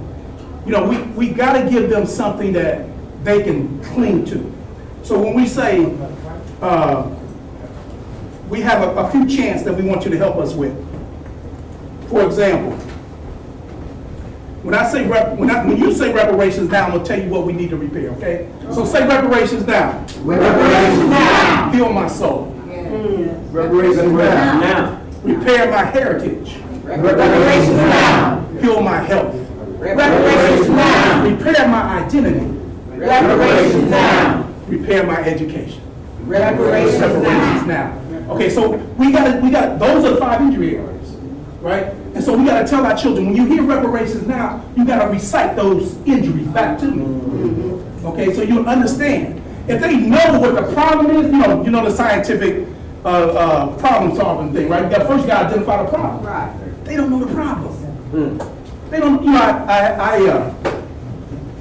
I had a workshop for Black History Month, and I was showing Eyes on the Prize, the Power episode. I had some 40-year-olds in there say they'd never seen it. And it dawned on me, it's 36 years old, right? So if our children are visual learners, they need to have at least seen it and discussed it so they can understand how it impacts where they are right now, right? So we gotta give them some things, right, that they can cling to, that they can hold on to. One other thing we have to help them to understand is, who is the enemy? It's systemic racism. How do we fix it together? Who is the enemy? Systematic racism. How do we fix it together? How do we say together? How do we say together? Harambe! Together! How do we say together? Harambe! Harambe! Harambe! That's what we just gotta let them, they need to hear that. Yeah. Right? How do we fix our problem? Together. And how do we say together? Harambe! These are the kinds of little trinkets that we can give them to spark their interest. Right now, they're not interested. We have to spark their interest. So, for you all hanging around, I'm going to ask you to do me a favor. I want you to find a child in your community, and I want you to go through this book with them. I need you to go through this book with them. Don't give it to them and tell them to read it. I need you to go through it with them. Let me help you, brother. Harambe! Let's pull it together. It is important. And understand, as you go through it with them, explain to them, this is not the beginning of our history. Right? This is not the beginning of our history. But you need to know this part as well. Okay? So, that's where we are. That's where we are with the reparations movement at this point. All right. Okay? We saying reparations now, full reparations. And so in order to get full reparations, we have to focus on how we're injured. If they give, matter of fact, if America had good sense, they'd give us a check, wouldn't you? And I can tell you, that's what they did in Mississippi. Through the Ayers case, there was this settlement about black college funding. And so there was a statewide case that was called the Ayers case. So for 27 years, we fought back and forth about, how to fix the HBCUs in terms of being underfunded over the time that they have been in existence. Because it's been underfunded from the beginning. Right? Intentionally. So the idea was to bring it up to balance the scales a little bit. So we had this case, and the lead plaintiff was Jake Ayers. So that's why it was the Ayers versus Mississippi. So for 27 years they fought it back and forth and back and forth and back and forth. And then eventually what they did is they found a way to come up with a compromise so that they wouldn't have to keep on going. And part of the compromise was that they would make sure that we would have at least one statewide representative who would get elected to office. So they created a black district, right? So that this black guy could be elected to office. And then they offered the three colleges not a piece altogether, right? So you got three colleges that's going to split $107 million over 17 years, right? And just to ensure that settlement was agreed upon, what they did is they kicked the lawyer off who had been fighting it for the 27 years, put their own lawyer over the top of it, and then switched the plaintiff. That's what they did to ensure that the settlement would be accepted. And know what the bottom line on the settlement was?